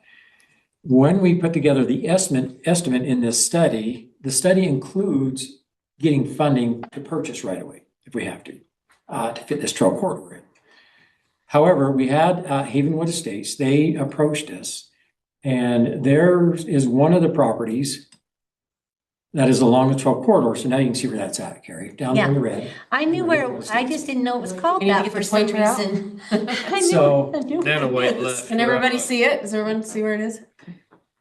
They are along the side of the road we plan the trail on. Mhm. Because we looked at putting it more to the kind of what you'd call the easterly side. On the other side, it's just too complicated because we had to cut hills and build 12-foot retaining walls and stuff like that. So we looked at putting it on this side of the road. Part of that goes in front of Havenwood. Havenwood, they have about, along the frontage of their property, 1,335 feet. Our current right-of-way measures anywhere from about 7-ish feet to about 12-ish feet wide. So we don't have enough space for the trail. So we approached the developer and we said, hey, would you give us property as part of this development for that trail system? Which means they're giving up a certain amount of property along there. And they have agreed. They said, yes, we'll do that. We'll adjust our development so you can fit your 14-foot trail there. But we deserve some fair compensation for that, which is true. Whenever we acquire property, now this is right of way, not easement. There's a difference. Easement is when we are putting, say, utility through a property, we're not actually taking ownership of the property. We're getting an easement through them. We typically, communities, public government agencies will pay for that easement, about half the value they would a right of way. But the property owner still maintains the ownership of that property with limited rights, and that's what they get compensated for. And that's what most of our city has, an easement. Most homeowners have an easement on, we have an easement for utilities or Right, whatever in front of their house. Still their property. Still their There's just property. a- This is right yes, we have away to pay is utility. we accept ownership. Right of way is basically we take the property because it's going to be used for public purposes. And so this is right of way for a public trail. So, so we thought, well, so Havenwood Estates approached us and they said, well, we deserve some compensation for this. And I said, okay, that's probably true. And we had included that in our planning of our trail system, budgeting for that. So they said, well, rather than maybe taking cash for the property, as you know, we recently passed the ability for the city to offer fee in lieu of a developer bringing water shares to the city, because we have a lot of excess water shares. And so they said, rather than give us cash for this property, would you give us some water shares? Or we don't give it to them. We still maintain ownership of them. We reserve those water shares for their development is what we do. We still maintain ownership of them. And so it's a well, interesting concept. Let us look at that. So I ran through some numbers and we back and forth this a little bit on what we thought each deserved. So we looked at the value, and this is all kind of trying to come up with some fair market value approach. So the property, the area of property we would need to acquire to get that 14-foot trail is about 6,500 square feet, a little over. We charge about $5,200 a water for a lot. If they pay us a fee in lieu of bringing water to the city, they pay us about $5,200 and we reserve a share for them for that lot, right? So what they proposed is in exchange that we would give them the equivalent of 7.66 lots of shares. The value of that for us, or I should say the cost of that to us, is about $39,832, right? So that's how much water shares we would be giving up in value. Not actual cash, though. Not actual cash. We would just be reserving water for them That we already have. that we already have excess of. Surplus. Surplus, yeah, then we have to call it surplus water because that's what it is. Now, if you like, I just ran some numbers. I said, if you looked at the estimated value of the land, they plan to sell these for about $350,000 a lot. Recall they're about 0.89 acres, average size of these lots. So that's about $9 per square foot. And so if you multiply that times the 6,541, you get 59,057. So we would be giving up about 39,008 in value of water shares and getting about $59,000 in value for property. Now, the bonus to that is that $59,000, if we get, so let me back up, we are potentially going to be applying for a grant to do the trail.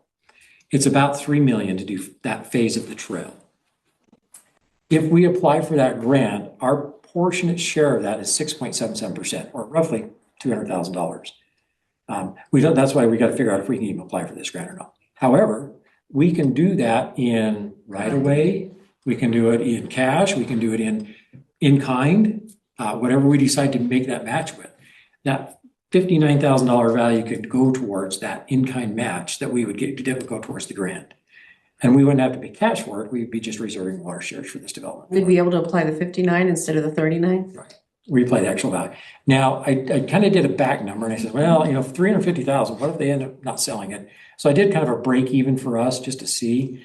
So basically, if these lots sold for even 236,000, we would break even with the value of the water shares we got, and we could still count 39,000 towards our match in the trail. And it's actually going to the trail, so it works with It's that. a match, because we have to have a match, and so. Yeah.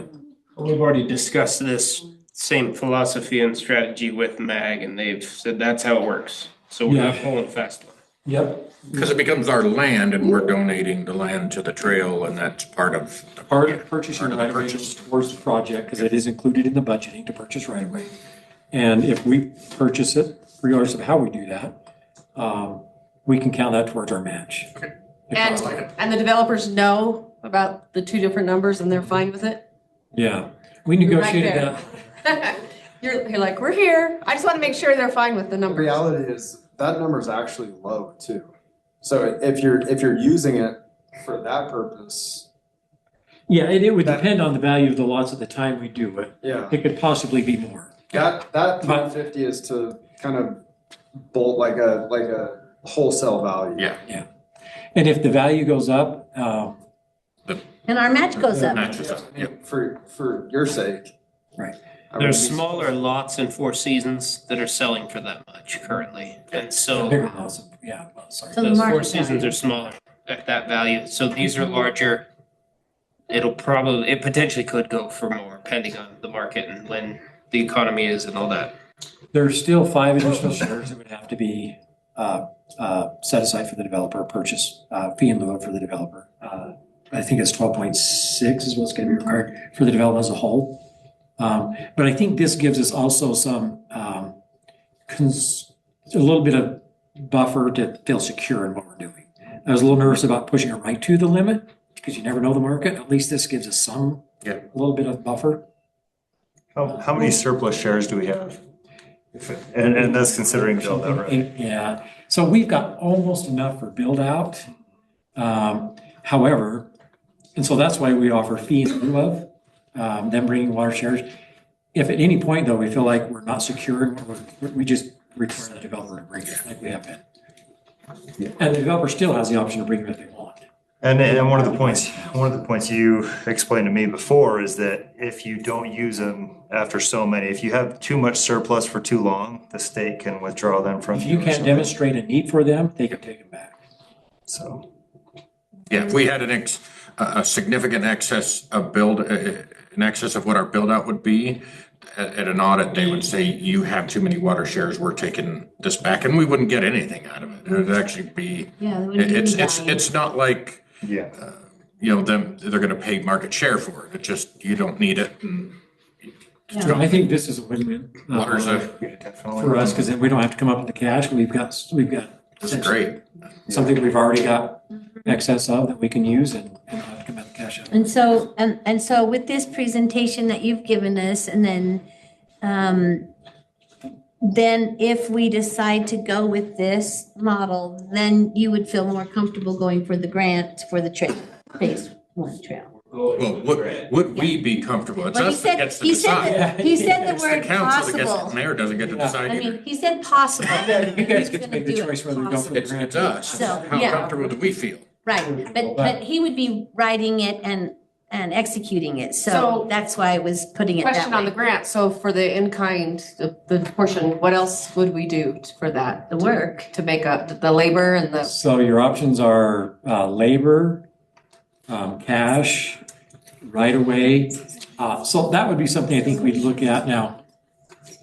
If there are citizens out there who are really on board with wanting this trail and they're willing to donate a little bit of their property if we need to for right away, we're talking a couple of feet, that can also go.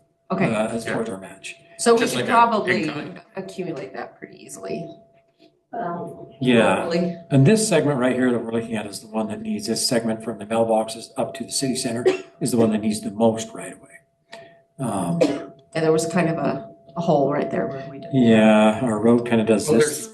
And if we look at that as we're trying to sell it to our residents, this is gonna do more than just add a trail. What I'm ecstatic that I could actually be part of bringing a trail system to Woodland Hills. I never thought that would be Well, and even it's, I think, a possibility, it's a right? safety thing too. I remember before I ever lived here, that, when we'd go on a Sunday drive and drive up here, everyone was out walking their dogs down the road. And now the traffic, you just don't see that as much anymore because there's so much traffic. And So the I feel like this is a good drainage, safety the thing. drainage We could ditch that this factor is that. going to fix along with this project, There's a drainage channel. that goes out to the massive. trail. massive what that's going to do for Woodland Hills Drive and everywhere that this trail is gonna go by. It's really significant. Yeah. So Okay, awesome. I'm excited. You're quite the wheeler dealer, aren't you? He is, he's good at this He's stuff. asking for a helicopter next, be careful. I know, I'm ready. Or the new fire So station. we were one of meeting the- with our IT guy Brent, and he says I need a helicopter so I can get up to our cameras and adjust them when needs. That was. I am going to go online and order you a little one. A little remote control one, and I'm going to You gift could it just to you drone in one it of these over there meetings. to look at the cameras. A drone helicopter, that's what we need. Just quickly on the fire side of the report, so that's all I have for Public Works, unless there's any questions on Public Works stuff. On the fire side, just interesting, we've already had 2 brush fires this year, which is incredible for January. Out of our city, they've been mutual aid. There was a big one in Montana. Yeah. We have 2 new certified fire instructors, just as of this weekend, one sitting down in the corner there. And we have 2 new structural firefighters that will be certified in March. Yay. They've completed their Fire 1, Fire 2, and they're getting close to having certification. Let's see those guns, Whit. She's your greatest of all of your fire people. Yeah. Oh, wait, she's our star. She is. Yeah. She's my favorite. Yeah. Wait till you see the calendar. Oh, boy. You don't know what you're doing for Valentine's Day. Oh, dear Steve. She didn't wear the right outfit today. Wayne, you got anything?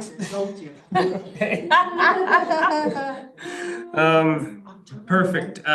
Nothing from emergency management. I don't believe. Oh, One last addition to add to that. Just hit me when anyway, so I did confirm this with our attorneys. We can do this. So they said, this is legal, we can do this. What we'll have to do is just get it was checked out with the attorneys. Tonight there's not a vote to do this. What we'll do is we'll come back with an agreement that just basically spells this out. We'll provide excess water shares for the development for exchange for the property type thing. So we'll put together a little agreement and that'll come back for approval. Awesome, thank you. That's exciting. Doral. All right. I'm excited. I haven't heard from you in way too long.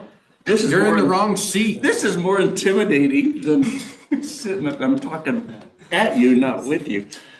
And I won't be as long-winded as the occupants of this seat have been.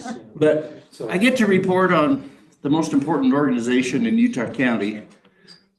And it is the Central 911 Dispatch. I get to serve on the board of directors until one of you council people steal it away from me. And there'll come a time. Well, that's all. I want to report this meeting that I'm talking about happened in December. They canceled January, and the next meeting is 2 days from now. So that's the schedule of those events. They meet monthly. They did just complete a financial audit, and it came out clean and it looked good. So that was good. But the most interesting thing that I learned at this meeting is there is a new system that we are running on now, and it serves the helicopters that we need to call for medical calls. In my day, when I was in Ted's position, we would request a helicopter and they would look, okay, whose turn is it? And they were on a rotating basis. There could be a helicopter sitting in Salem and they'd have to get one from Lehigh because it was their turn. We could have our own here, right, Ted?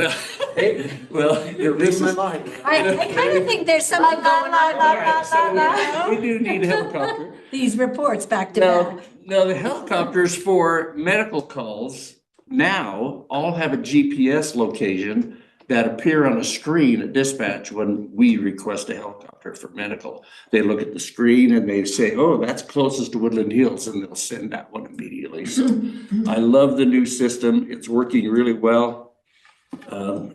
And it's much better than whose turn it is. It's better to have a helicopter that can get here quick, because if you're asking for a helicopter, there's a problem. Well control helicopter for kids ages 4 to 7. Zora, with No that, worries. I know that there's been some concerns in the county with regards to helicopters and drones, and making sure that if a helicopter is called to your location, that people who are just wanting to find out what's going on, because the helicopter will not land if there's a drone in the area.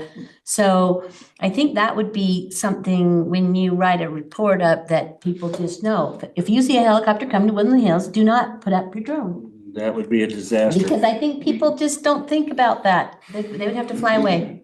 That happened at Primary Children's and they couldn't transport a child because somebody. The incident commander on a scene will appoint a person to land the helicopter. I've done that before on a cul-de-sac up in the city.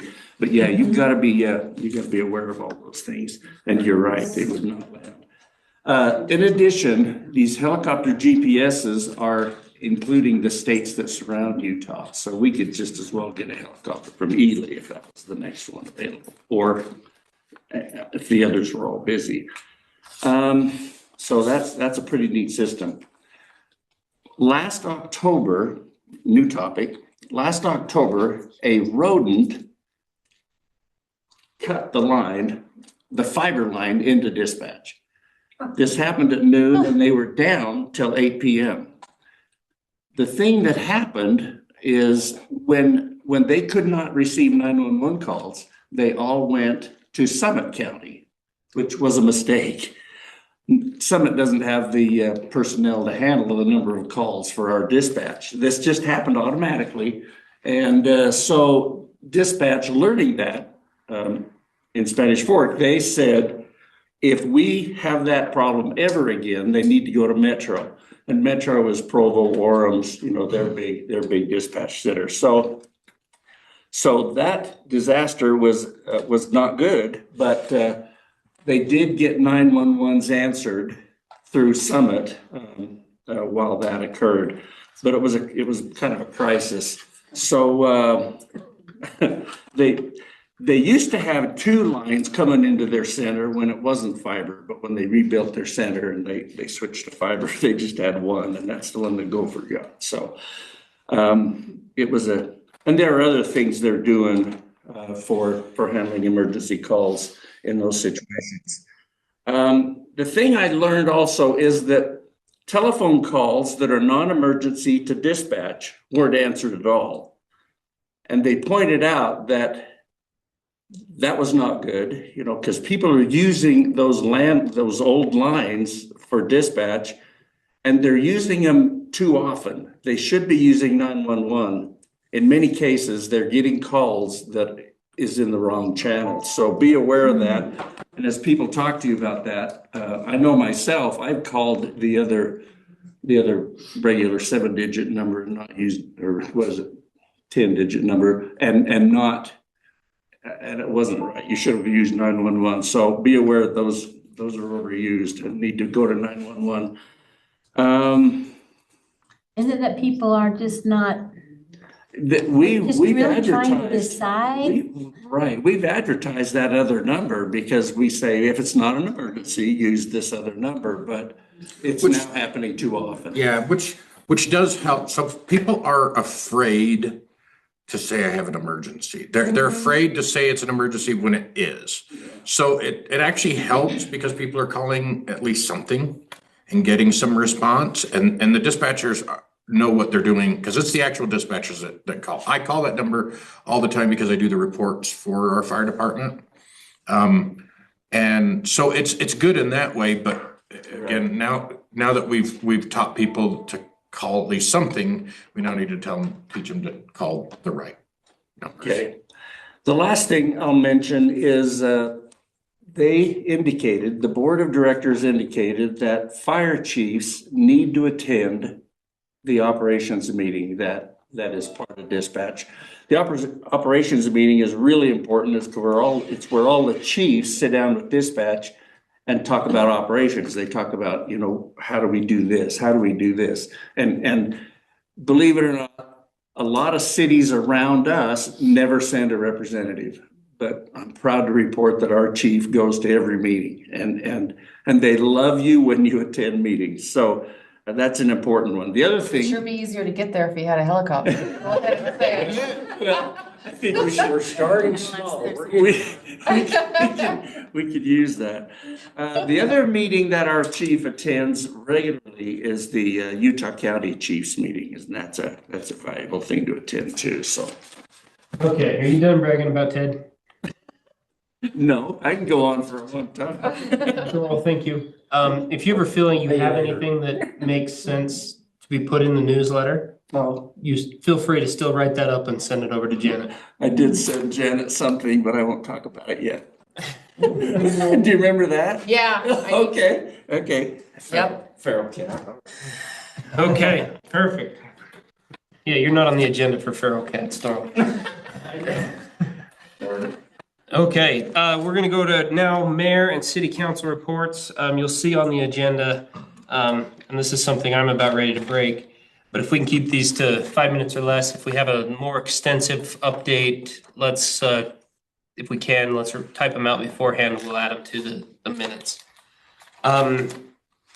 For MAG and COG, I don't have anything. We haven't had any meetings since our last council meeting. I did have a board meeting for SESD, resource meeting for SESD yesterday, but there's nothing to bring forth to this body. I haven't had anything in the Dry Creek Transfer Station either. But one thing that I did want to do per request is I've drafted a statement for a legal update. To give each of the residents kind of a quick understanding and status of what is going on, because there's been a lot of communication and a lot of misinformation or misunderstanding. And so we wanted to provide a little bit of light. And this transcript here that I'm going to read will be on the minutes as well. One of our residents, Mr. Rokovich, has requested that the city be more transparent and openly discuss legal matters. Statements have been made inferring a lack of transparency due to obfuscation. This is not an accurate characterization of the city's intent.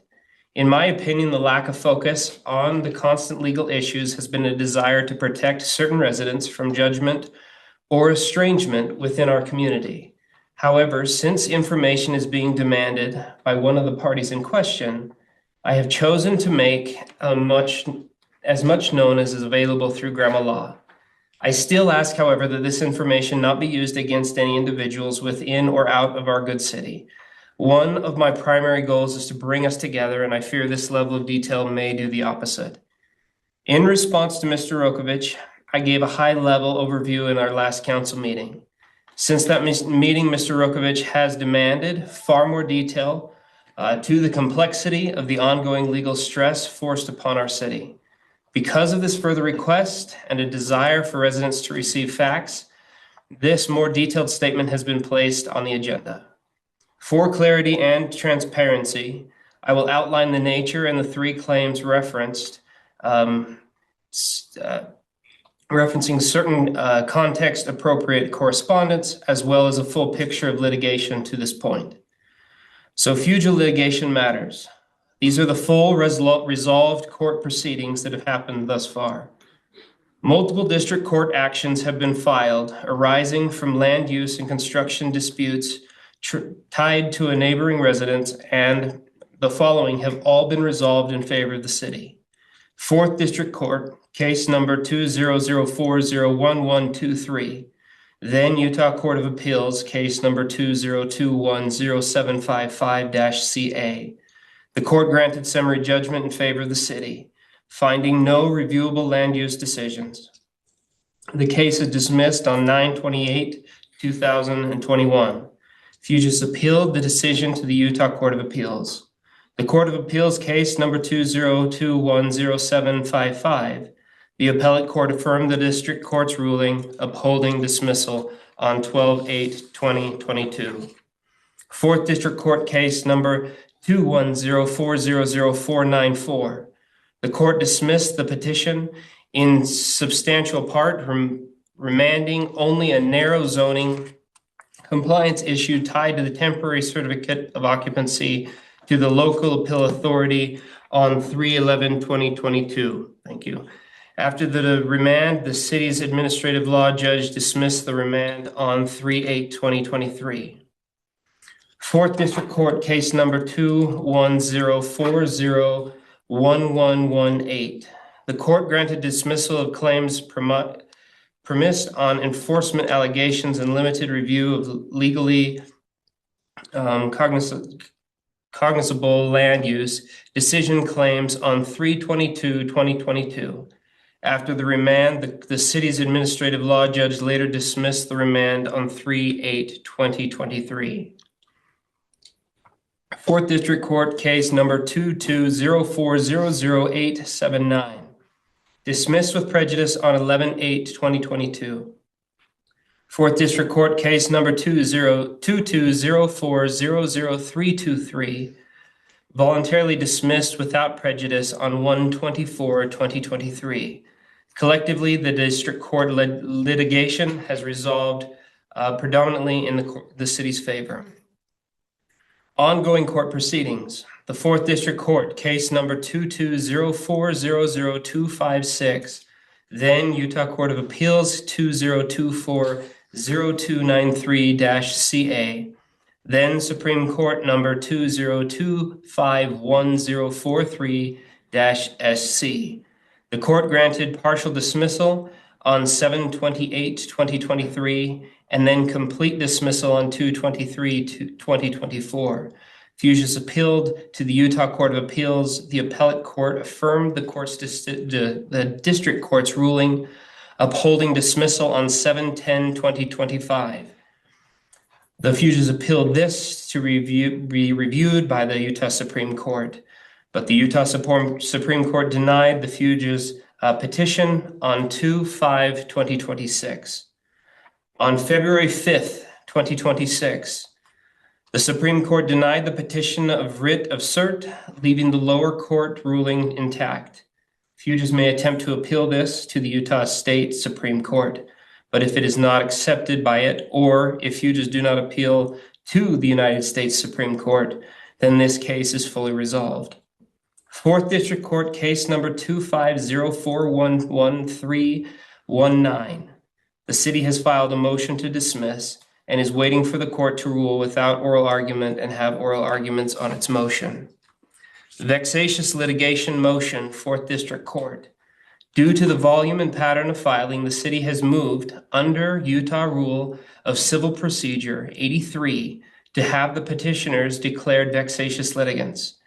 Legal analysis outlines multiple lawsuits filed since 2020, largely resolved in the city's favor, arising from the same underlying dispute. This motion remains pending. If granted, it would impose pre-filing review requirements of other court-ordered or other court-ordered restrictions. Federal court litigation. Separate from the state matters, the Fuges filed a federal civil rights action. U.S. District Court case number 2:25-CV-00794-JCB. The complaint names the city, along with multiple elected officials and staff in both official and individual capacities. The matter has been docketed, summons issued, and a motion to dismiss has been filed. Fuges have until the 16th of February to file their rebuttal pending potential extensions. Number 2, the Rokovich claim, notice of claim. The city has also received a notice of claim from Maurice Rokovich, submitted pursuant to the Utah Governmental Immunity Act, the UGIA. This claim alleges improper governmental conduct related to construction review, inspection, enforcement, and occupancy determinations involving his residence around 2018. Allegations generally assert approval of non-compliant construction, failure to enforce adopted codes, concealment or falsification of records, retaliatory or arbitrary enforcement actions, improper issues of a certificate of occupancy. He further alleges tort and constitutional violations, including due process, equal protection, property rights, and access to court claims. Along with federal civil rights allegations, the notice seeks the following relief: compensatory damages, declaratory relief, injunction relief, attorney's fees and litigation costs, emotional distress damages. He claims damages of $700,000, including alleged remediation, reconstruction costs, loss of use, diminution of property value, related impacts. If allowed, he is also seeking punitive damages against individuals. Based on a letter Mr. Rokovich sent to the city in 2021, the government immunity requirements, the city believes it has a strong legal basis to file a motion of dismissal if Mr. Rokovich plans to pursue this notice of claim. There is an unofficial Woodland Hills community page administered by Mr. Rokovich. On that page, a poll with 9 responses was posted stating the city is currently involved in previously mentioned legal issues. The poll, posted anonymously, asks whether the city should pursue mediation on these claims or continue to extend public funds on legal counsel. The city has attempted to mediate and negotiate these claims during different stages of each. With the Fuges, the city and the Fuges split the costs of a professional mediator. In short, their demand and our offer couldn't be reconciled. For the ongoing claims against the city with the Fuges and Mr. Rokovich himself, the combined settlement request sought in these 3 claims totals approximately $3.3 million. To provide context, a $3.3 million settlement would equate to approximately $6,500 per household, based on roughly 520 homes in the city. Currently, our insurance feels these claims make more sense to challenge legally instead of settlement due to the stated validity of their arguments against state and federal law. Concerning Mr. Rokovich's claim, I, just after taking office, attempted to meet directly with Mr. Rokovich. In good faith, Mr. Rokovich did offer a mediation option through and including February 28th, 2026. On January 15th, 2026, in response to my invitation, I received this response back from Mr. Rokovich. If the meeting is intended as a genuine opportunity to evaluate settlement, similar to an informal mediation or pre-litigation negotiation, I am willing to participate and discuss the allegations at a high level, focusing on possible paths to resolution. However, if it is not structured to include substantive compromise discussions, e.g., if the city has no current willingness or authority to offer settlement, then I believe it would not be productive at this stage, as prior similar efforts have not advanced towards resolution.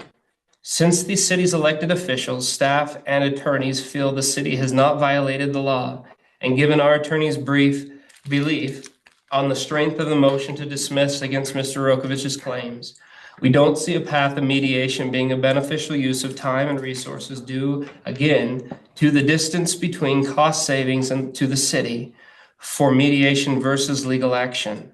Since Mr. Rokovich made these allegations in 2018, many meetings have taken place trying to explain the different ordinances, laws, and allegations, constitutional violations, sadly to no avail. With this statement, I know that there will most likely be public backlash from Mr. Rokovich's personal Facebook page. However, I feel it is time, after 6 years, to lay everything out and to give more understanding and facts to each of our residents currently only hearing one side of the narrative.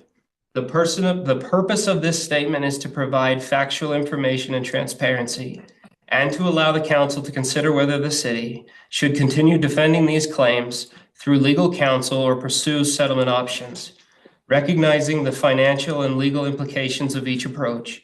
If any resident has any further questions concerning legal issues, we encourage you to contact our office for a meeting time, and we would be happy to discuss any documents or information that we can. Again, our intent is to only provide clarity and facts, not to further divide. We are sorry that it has to come to this. Thank you for your patience. Councilmember Hutchings. Yeah, I gotta follow that.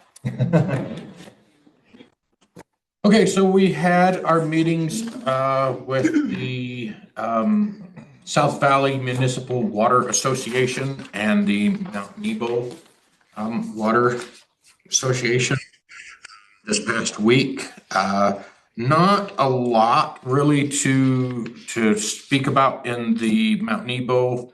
Everything's pretty much going, as planned. Everything's going. Not a lot of updates there. South Valley, though, we did have a lot of our board members who have left city councils, and so we voted in a new board, made a few other adjustments. Our current secretary designee has put in her resignation, and she's starting to close down. That's going to be taken over by the secretary designee on the Mount Nebo board, so that'll be nice, some continuity there out of Spanish Fork, or Payson. Sorry. One of the things that we talked about was some of the things that we were missing that have been on something we had to try to take care of. Lanny is our secretary designee, of course, giving her resignation.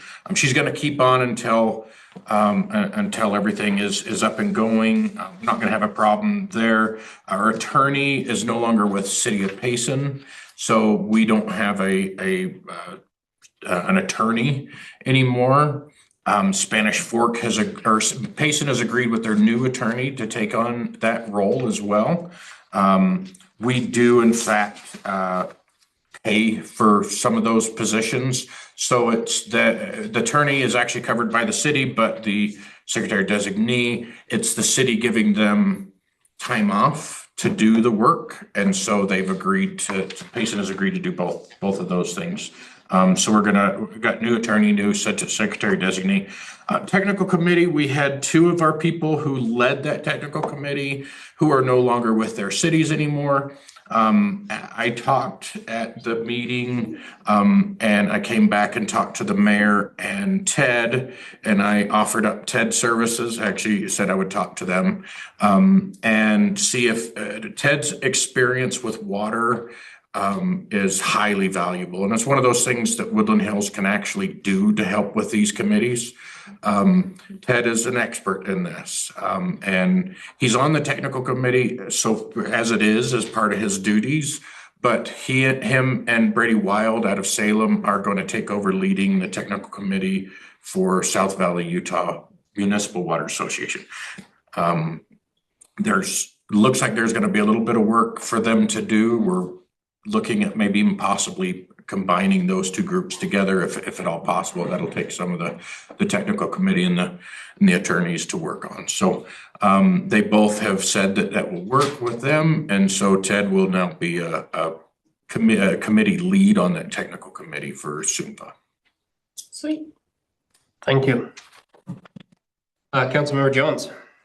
Yeah, so I've had an opportunity to meet with the Utah Valley Home Builders Association over the past month a couple of times, as well as the Utah Home Builders Association and the Salt Lake Home Builders Association. And so it's been a busy month with a lot of updates. They're very active right now, especially with the legislative session being in.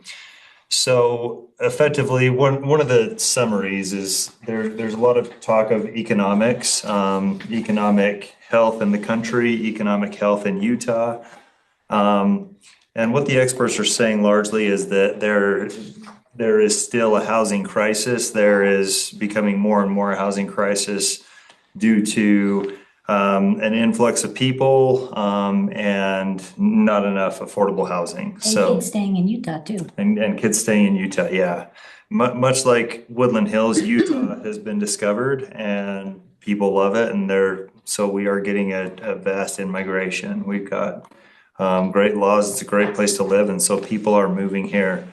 Of the top 50 markets, Ogden, Salt Lake, and Provo are 3 among the top 50 across the nation. And so obviously the Wasatch Front is getting some huge recognition and we're just seeing a lot of growth. So I say that because that is just a reference point for the fact that a lot of attention is going toward home builders affordability. The Utah Home Builders Association actually brought in a poll of 28 different developers who were asked to provide information directly to Governor Cox and produce what they felt was illegitimate or overreaching, an excessive burden of cost to the governor from local jurisdictions and things like that. And so it's effectively an attack on cities who are inflating things and causing undue delays, undue burdens, and things like that. So bottom line is the state is really trying to stay out of city business, and cities want the state out of city business, but the state is effectively no. What, maybe? That's not happening. Well, it's not happening. I have but my report yes, next, yeah. but So we'll figure that out. So effectively, they're trying to. They may not be doing a very good job at it. How about we say that? But effectively, what they're saying is if cities aren't complying, they're going to have more state law that protects developers so that they can have more affordability. So, and hopefully that aligns with what you're talking about. Maybe the route to that is a little different. So bottom line is the HBA is constantly representing developers and trying to get them there. So again, as we talk about new developments and our rules, regulations, and ordinances, we need to be very thoughtful about how we're doing it so that we're not posing an undue burden. And I would say that we're a very, very good and responsible city. I'd say we're an excellent city to work in and with. And so we just need to be very cognizant of that and cooperating with developments. Sometimes we say, we don't want you here, but to Ted's point, we came here and we just want to make sure that people have the opportunity to come here responsibly as well. So. Well, thank you. Absolutely. Councilmember Lund, anything? No, just what you already mentioned. We had the opportunity this week to interview candidates for PTR and for finance. And I just want to thank all the people that came out and volunteered. We had some really good, high quality individuals that were interested in applying. And it was really great just to talk to them and kind of get a feel for their background and learn some new things about some people and the background that they have and the experience that they have. And so excited for the opportunity to work with some new blood. So I think that's all I got. Perfect. Councilmember Malkovich. All right, I will try to be brief, but it is the legislative session, so I will go fast. We got a time. Right now, there have been 850 bills introduced They're projecting 1,200 will be. We're halfway through the calendar days tomorrow with only 10% of the work done, mostly appropriations. We are tracking 207 bills that affect municipal government. When you say we. The you're league. meaning The I'm league, thank leading, you. which includes us, because we are a member of the league. So I am at the Capitol pretty well every day. Most of my meetings start at 7 a.m. and I go until I come here. And talking with lots of legislators, trying to figure things out. I brought you each two things. One, transparency, the power of accountability, which is with the state auditors. She's really done a great job of making sure that all documents are online and available. And then this dollar from the state treasurer, Marlo Oaks. So Auditor Cannon, Treasurer Oaks. And this is about, just to remind our citizens, mycash.utah.gov. There's a lot of money sitting there that people don't even know they are missing. Maybe a bank account or a safety deposit box that really goes to you and one of your relatives have it. So I have one of those for each of you.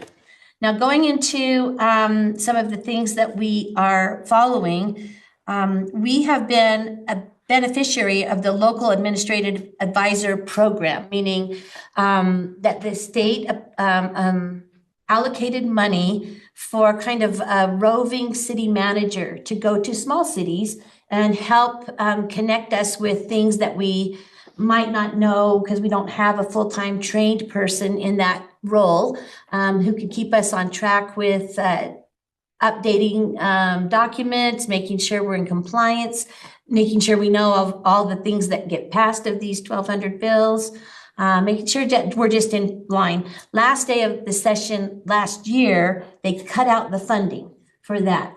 And so we asked, and I testified to put that funding back in.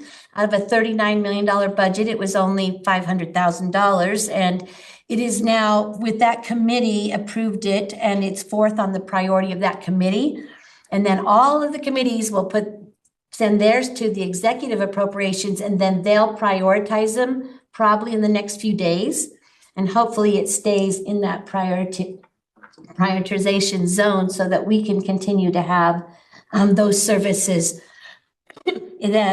That money is through the Mountain Land Association of Government, and they service all of Utah County and Wasatch County. And so we will be the recipients of that. And I have let them all know that this is a very high priority for us. Now, we have I'm just going to give you a few of what we support and what we don't, and which ones are important to our city. House Bill 501 is water modifications. Currently, there are $1.2 billion of water infrastructure projects in the state. And I asked Ted what our projects are, and basically we have a current need of $6 million in water and road projects.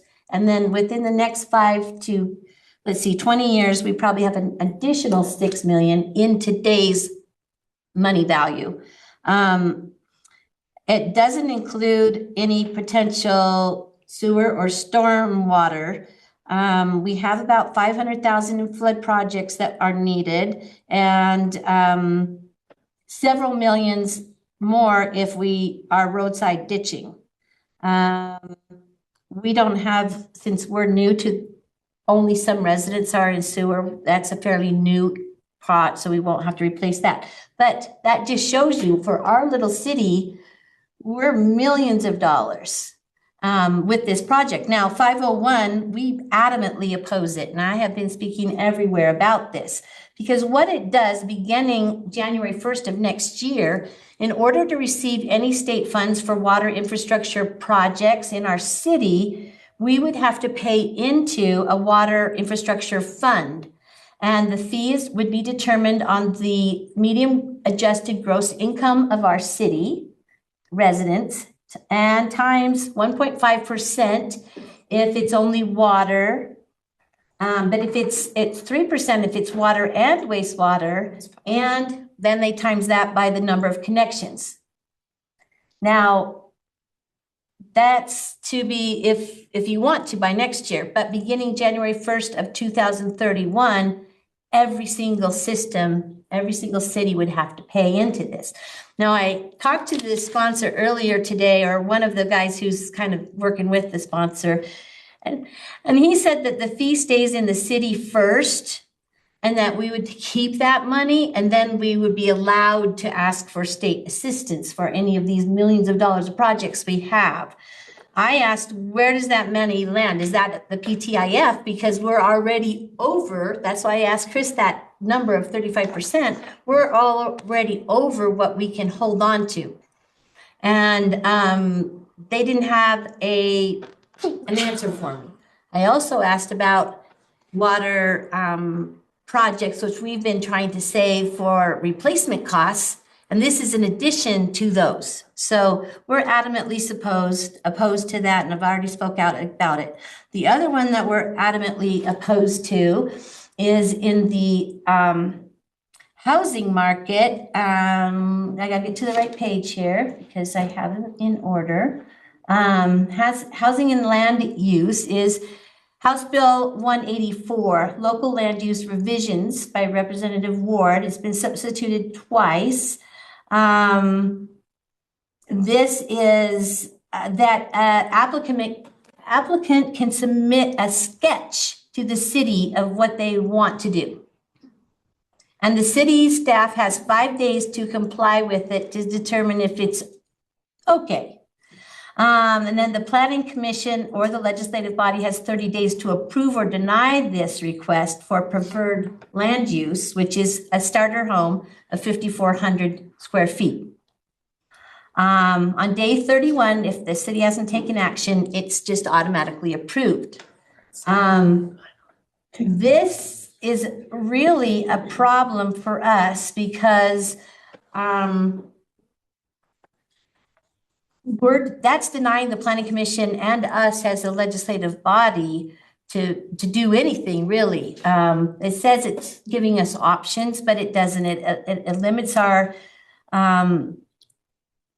all sorts of things. It just is really a problematic bill. It erodes the authority of legislative body. That preferred land use terminology overrules our zoning. It undermines our ability to plan for infrastructure. It obviously burdens our staff if they have 5 days to review a sketch. That's problematic for me. It also is the lack of predictability for other landowners surrounding it, and it sets bad precedent for what we want to do. And so we have, myself and some others have been really reaching out to everyone and making sure that they know that's a really bad bill. How many more do you got, Carrie? Just a couple. Okay. And then SB 211 is also one that we're opposed to, and that is a tort reform bill. And basically that is with regards to insurance, and it affects the admissibility of evidence in settlement negotiations and damages calculations. So as people would come, there's no evidence to be determined on who is liable and who's not. So it allows that if the hospital bill is $10,000 and the insurance discounted rate is $4,000, instead of us paying the $4,000, it makes us pay the $10,000. So it's problematic. We do support a couple, 242, House Bill 492, which is, let me get to the right page, a transportation infrastructure housing bill amendment about the TIF funding. So that we can it helps with our infrastructure needs and grants. And then also 242, House Bill 425, which allows us to have maybe that transportation utility fee again for roads. There is, so we're tracking those every day. This really will ramp up on Thursday. Our own Representative Burton has one that we're all concerned about, which is 479. And he'll hear from a lot of other people besides us on this, but it's basically about our drop boxes for our election, that we would have to have 2 poll workers 24 hours stationed outside, in addition to the cameras. So with them being available for a week, we'd need The 24/7. whole time. And we'd have to pay them. Yeah, that sounds like a good idea. So that's not a really good one. So not that Representative Burton is listening to any of our meetings, but we will be talking to him quite a bit about how this is not a very good idea. So if any of you have particular bills that you would like me to talk to somebody about or look into a little bit more, we do have a bill tracker with the league that shows if we're opposed, if we're supportive, if we're just pending, where we're monitoring it. So it's a busy session. And we'll probably end up with over 400 that could affect our city. You know, a lot of cities don't have somebody that goes up there and watches everything and keeps track of it like you do. So thank you for that. I know, I'm kind of a policy nerd. Ugh. Hey, we've all got our things. I like garbage, you like legislation. It works out good. Wonderful. Councilmember Owens has been excused for that family matter. Any upcoming items other than the lighting ordinance? We'll need to go back to the Mailboxes. No, we have to do that today. We'll try and discuss that further today. We'll see how that goes. If it needs to be on the future, we can go there, but. Water shares agreement, thank you. Yeah. Okay. Anything else? $40 expenditure for remote control helicopter. Denied. That is, what was the term, Diana? Unallocated, unbudgeted items? Out. Perfect. Okay, then we will take a quick. Oh, I'm assuming, but I want to verify with Chris, we're not going to have our thank you. Report? So the auditors, we had a miscommunication, and so they will join us next time. So I really apologize if any of you were here passionately desiring to hear about the audit. So what day will will we get have to that? The next council meeting. So I believe it's the February 24th. 24th. Thank you, Chris. Okay, then we will be back here. Let's go with 5 minutes, which puts us at some random number and time of 8:24. That would only be 2 minutes. What the heck? Your watch is off. Yeah. 8:28. How about that? Okay. Better. Let's just go. Oh, he's got hands with no numbers. Yeah. We'll go in analog. I have Digital analog. I've got it too. Anyway, so that's the big bill that is not with, I don't know what the whole